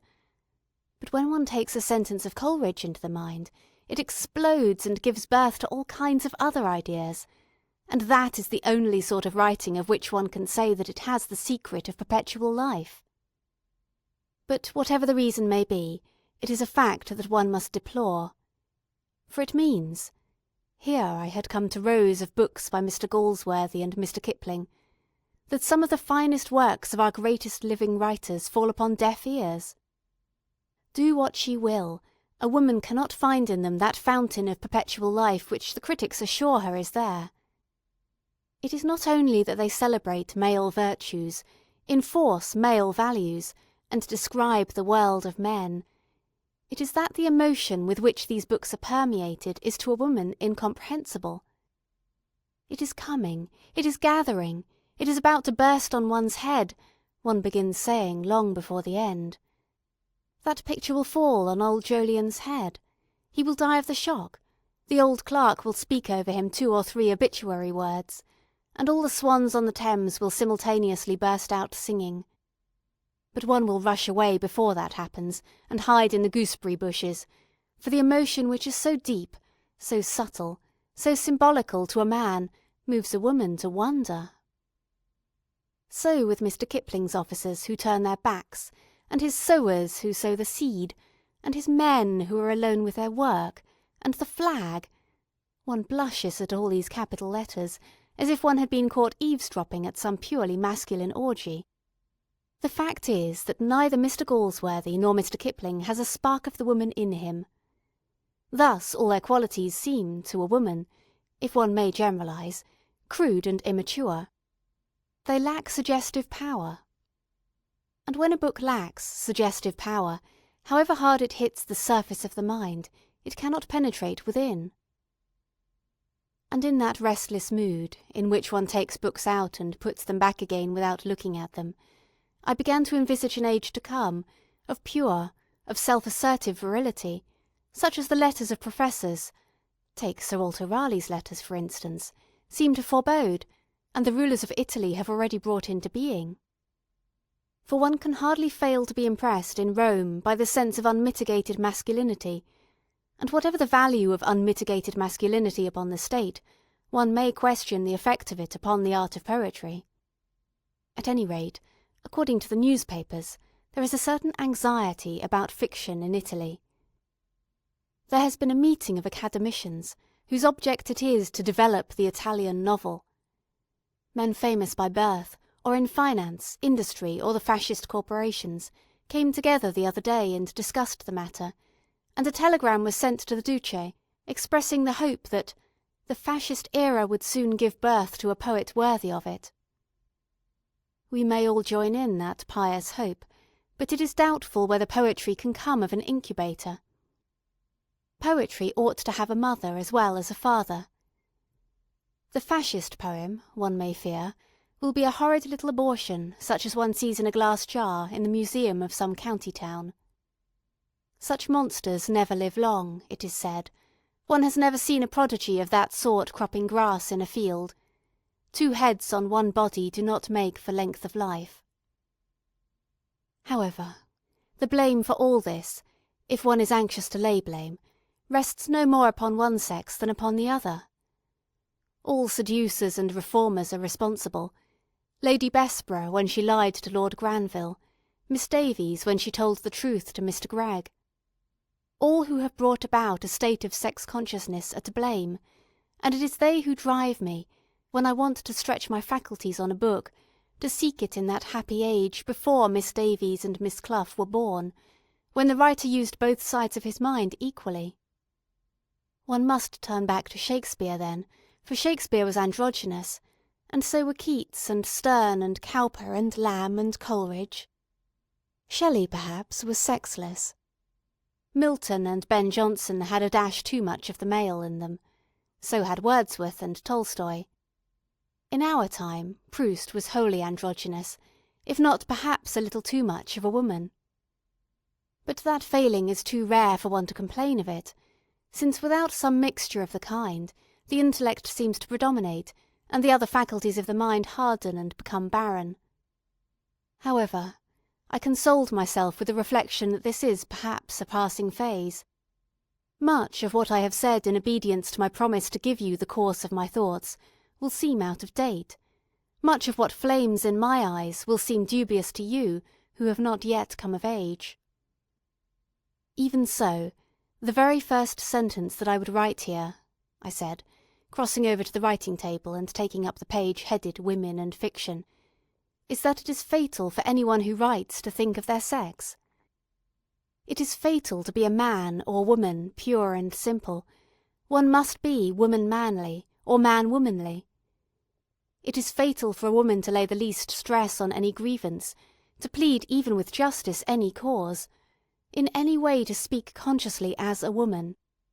And fatal is no figure of speech, for anything written with that conscious bias is doomed to death. It ceases to be fertilized. Brilliant and effective, powerful and masterly as it may appear for a day or two, it must wither at nightfall. It cannot grow in the minds of others. Some collaboration has to take place in the mind, between the woman and the man, before the art of creation can be accomplished. Some marriage of opposites has to be consummated. The whole of the mind must lie wide open if we are to get the sense that the writer is communicating his experience with perfect fullness. There must be freedom, and there must be peace. Not a wheel must grate, not a light glimmer. The curtains must be close drawn. The writer, I thought, once his experience is over, must lie back and let his mind celebrate its nuptials in darkness. He must not look or question what is being done. Rather, he must pluck the petals from a rose, or watch the swans float calmly down the river. And I saw again the current which took the boat and the undergraduate and the dead leaves, and the taxi took the man and the woman, I thought, seeing them come together across the street, and the current swept them away, I thought, hearing far off the roar of London's traffic, into that tremendous stream. Here, then, Mary Beaton ceases to speak. She has told you how she reached the conclusion, the prosaic conclusion, that it is necessary to have 500 a year and a room with a lock on the door, if you are to write fiction or poetry. She has tried to lay bare the thoughts and impressions that led her to think this. She has asked you to follow her flying into the arms of a beadle, lunching here, dining there, drawing pictures in the British Museum, taking books from the shelf, looking out of the window. While she has been doing all these things, you, no doubt, have been observing her failings and foibles, and deciding what effect they have had on her opinions. You have been contradicting her, and making whatever additions and deductions seem good to you. That is all as it should be, for in a question like this truth is only to be had by laying together many varieties of error. And I will end now in my own person by anticipating two criticisms, so obvious that you can hardly fail to make them. No opinion has been expressed, you may say, upon the comparative merits of the sexes even as writers. That was done purposely, because, even if the time had come for such evaluation, and it is far more important at the moment to know how much money women had and how many rooms than to theorise about their capacities, even if the time had come, I do not believe that gifts, whether of mind or character, can be weighed like sugar and butter, not even in Cambridge, where they are so adept at putting people into classes and fixing caps on their heads and letters after their names. I do not believe that even the table of precedency, which you will find in Whitaker's Almanac, represents a final order of values, or that there is any sound reason to suppose that a commander of the Bath will ultimately walk into dinner behind a master in lunacy. All this pitting of sex against sex, of quality against quality, all this claiming of superiority and imputing of inferiority, belong to the private school stage of human existence, where there are sides, and it is necessary for one side to beat another side, and of the utmost importance to walk up to a platform and receive from the hands of the headmaster himself a highly ornamental pot. As people mature, they cease to believe in sides, or in headmasters, or in highly ornamental pots. At any rate, where books are concerned, it is notoriously difficult to fix labels of merit in such a way that they do not come off. Are not reviews of current literature a perpetual illustration of the difficulty of judgment?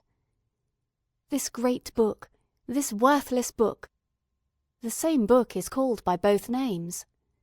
Praise and blame alike mean nothing.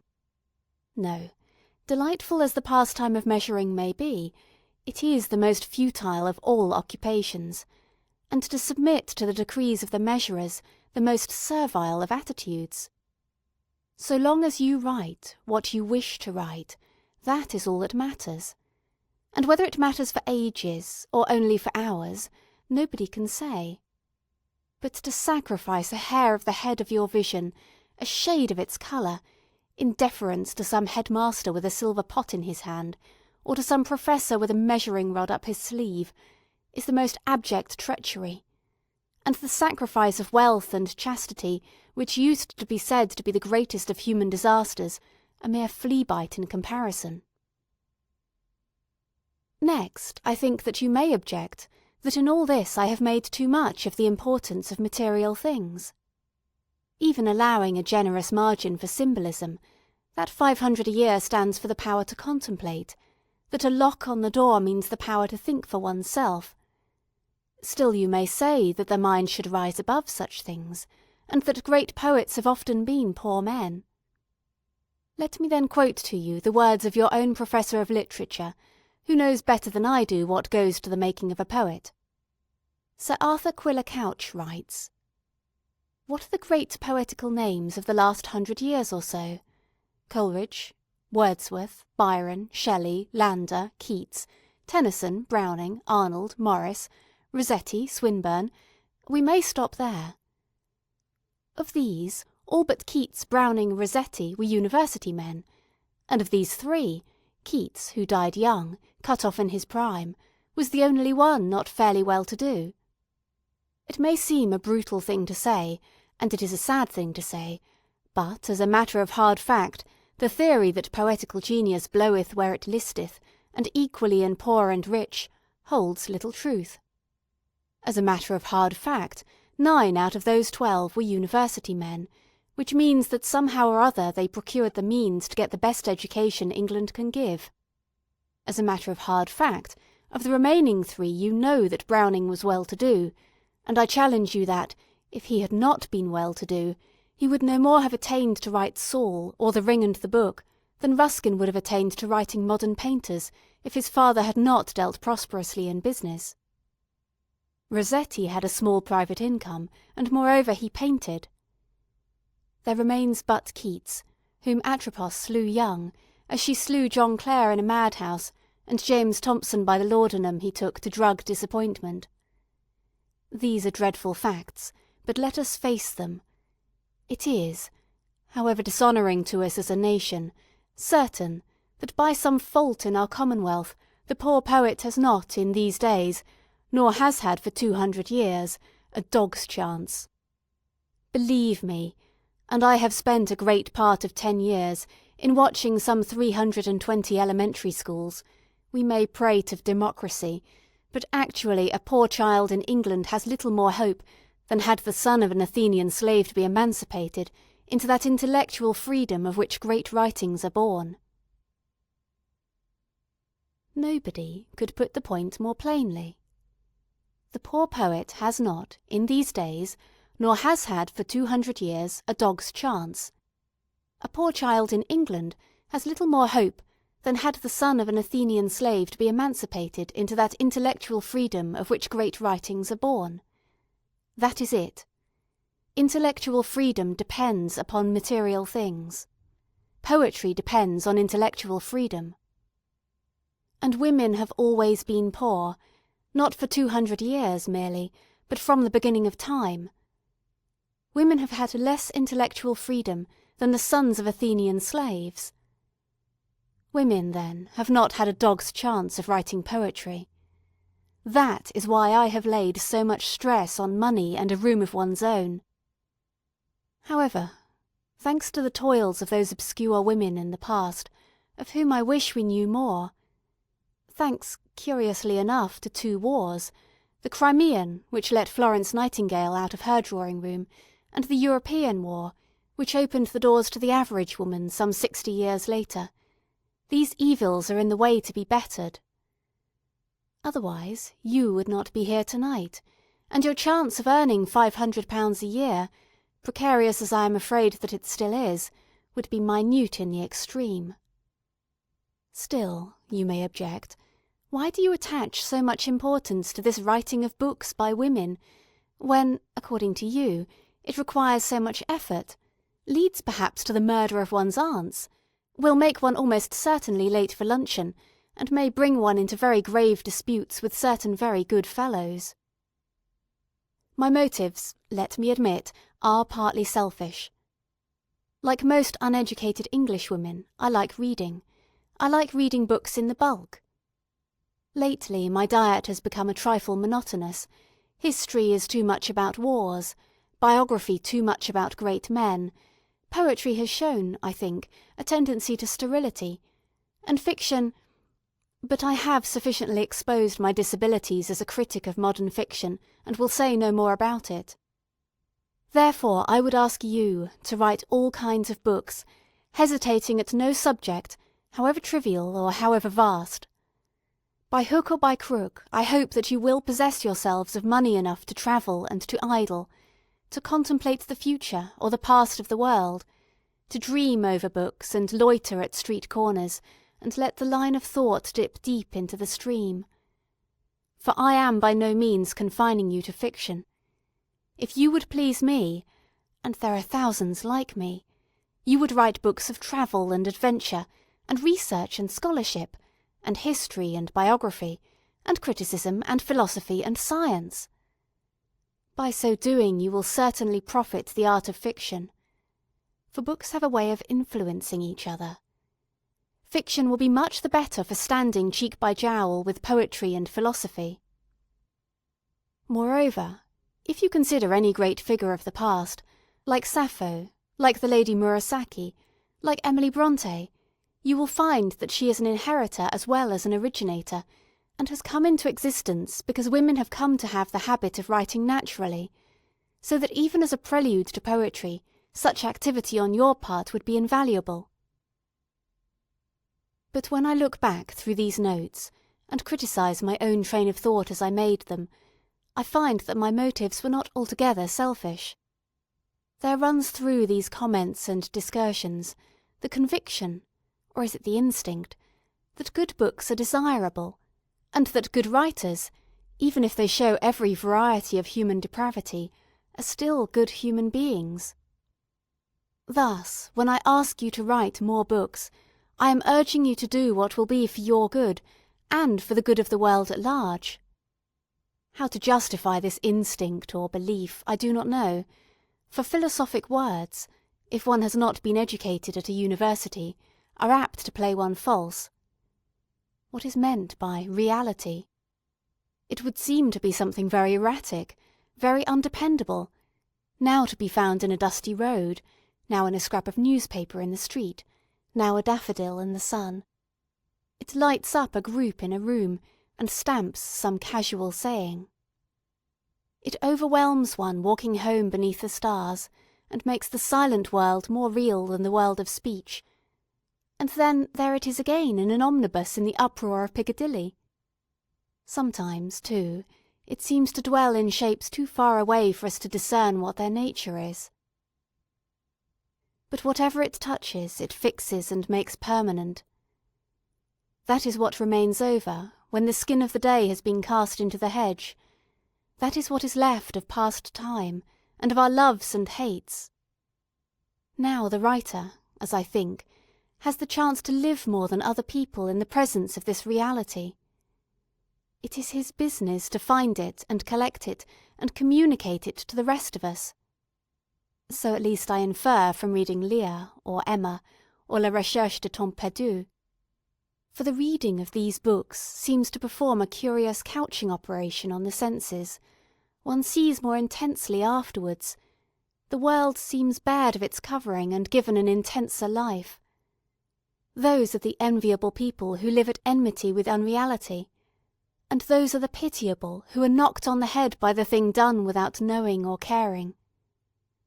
So that when I ask you to earn money and have a room of your own, I am asking you to live in the presence of reality, an invigorating life, it would appear, whether one can impart it or not. Here I would stop, but the pressure of convention decrees that every speech must end with a peroration, and a peroration addressed to women should have something, you will agree, particularly exalting and ennobling about it. I should implore you to remember your responsibilities, to be higher, more spiritual. I should remind you how much depends upon you, and what an influence you can exert upon the future. But these exhortations can safely, I think, be left to the other sex, who will put them, and indeed have put them, with far greater eloquence than I can compass. When I rummage in my own mind, I find no noble sentiments about being companions and equals and influencing the world to higher ends. I find myself saying, briefly and prosaically, that it is much more important to be one's self than anything else. Do not dream of influencing other people, I would say, if I knew how to make it sound exalted. Think of things in themselves. And again I am reminded, by dipping into newspapers and novels and biographies, that when a woman speaks to women, she should have something very unpleasant up her sleeve. Women are hard on women, women dislike women, women— but are you not sick to death of the word? I can assure you that I am. Let us agree, then, that a paper read by a woman to women should end with something particularly disagreeable. But how does it go? What can I think of? The truth is, I often like women. I like their unconventionality. I like their completeness. I like their anonymity. I like— But I must not run on in this way. That cupboard there, you say it holds clean table napkins only, but what if Sir Archibald Bodkin were concealed among them? Let me then adopt a sterner tone. Have I, in the preceding words, conveyed to you sufficiently the warnings and reprobation of mankind? I have told you the very low opinion in which you were held by Mr. Oscar Browning. I have indicated what Napoleon once thought of you, and what Mussolini thinks now. Then, in case any of you aspire to fiction, I have copied out for your benefit the advice of the critic about courageously acknowledging the limitations of your sex. I have referred to Professor X, and given prominence to his statement that women are intellectually, morally, and physically inferior to men. I have handed on all that has come my way without going in search of it, and here is a final warning from Mr. John Langdon Davies. Mr. John Langdon Davies warns women that when children cease to be altogether desirable, women cease to be altogether necessary. I hope you will make a note of it. How can I further encourage you to go about the business of life? Young women, I would say, and please attend, for the peroration is beginning, you are, in my opinion, disgracefully ignorant. You have never made a discovery of any sort of importance. You have never shaken an empire or led an army into battle. The plays of Shakespeare are not by you, and you have never introduced a barbarous race to the blessings of civilization. What is your excuse? It is all very well for you to say, pointing to the streets and squares and forests of the globe, swarming with black and white and coffee-coloured inhabitants, all busily engaged in traffic and enterprise and love-making, We have had other work on our hands. Without our doing, those seas would be unsailed and those fertile lands a desert. We have borne and bred and washed and taught, perhaps to the age of 6 or 7 years, the 1,623 million human beings who are, according to statistics, at present in existence, and that, allowing that some had help, takes time. There is truth in what you say, I will not deny it. But at the same time may I remind you that there have been at least 2 colleges for women in existence in England since the year 1866, that after the year 1880 a married woman was allowed by law to possess her own property, and that in 1919, which is a whole 9 years ago, she was given a vote.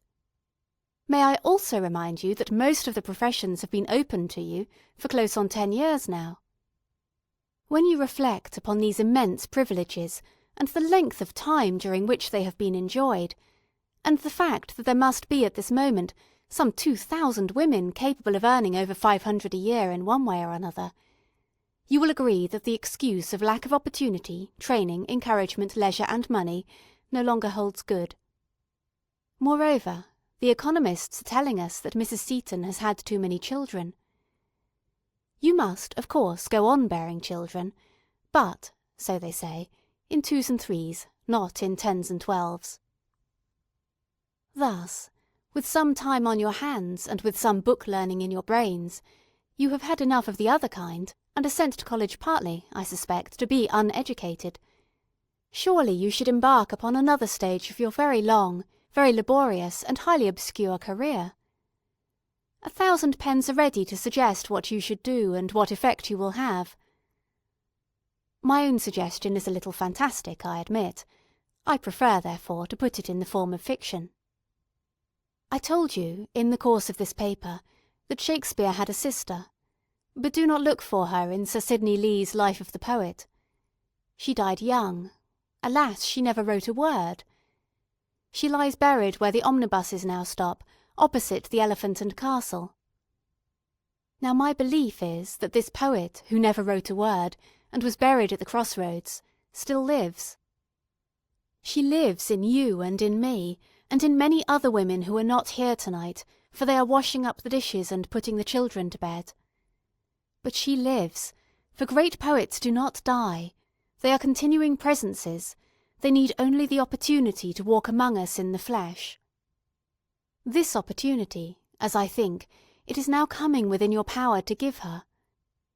For my belief is that if we live another century or so, I am talking of the common life, which is the real life, and not of the little separate lives which we live as individuals, and have 500 a year each of us and rooms of our own, if we have the habit of freedom and the courage to write exactly what we think, if we escape a little from the common sitting-room and see human beings not always in their relation to each other, but in relation to reality, and the sky too, and the trees, or whatever it may be in themselves. If we look past Milton's bogey, for no human being should shut out the view. If we face the fact, for it is a fact, that there is no arm to cling to, but that we go alone, and that our relation is to the world of reality and not only to the world of men and women, then the opportunity will come, and the dead poet who was Shakespeare's sister will put on the body which she has so often laid down. Drawing her life from the lives of the unknown who were her forerunners, as her brother did before her, she will be born. As for her coming without that preparation, without that effort on our part, without that determination that when she is born again she shall find it possible to live and write her poetry, that we cannot expect, for that would be impossible. But I maintain that she would come if we worked for her, and that so to work, even in poverty and obscurity, is worth while. End of section 6. End of A Room of One's Own by Virginia Woolf. Read by Corrie Samuel.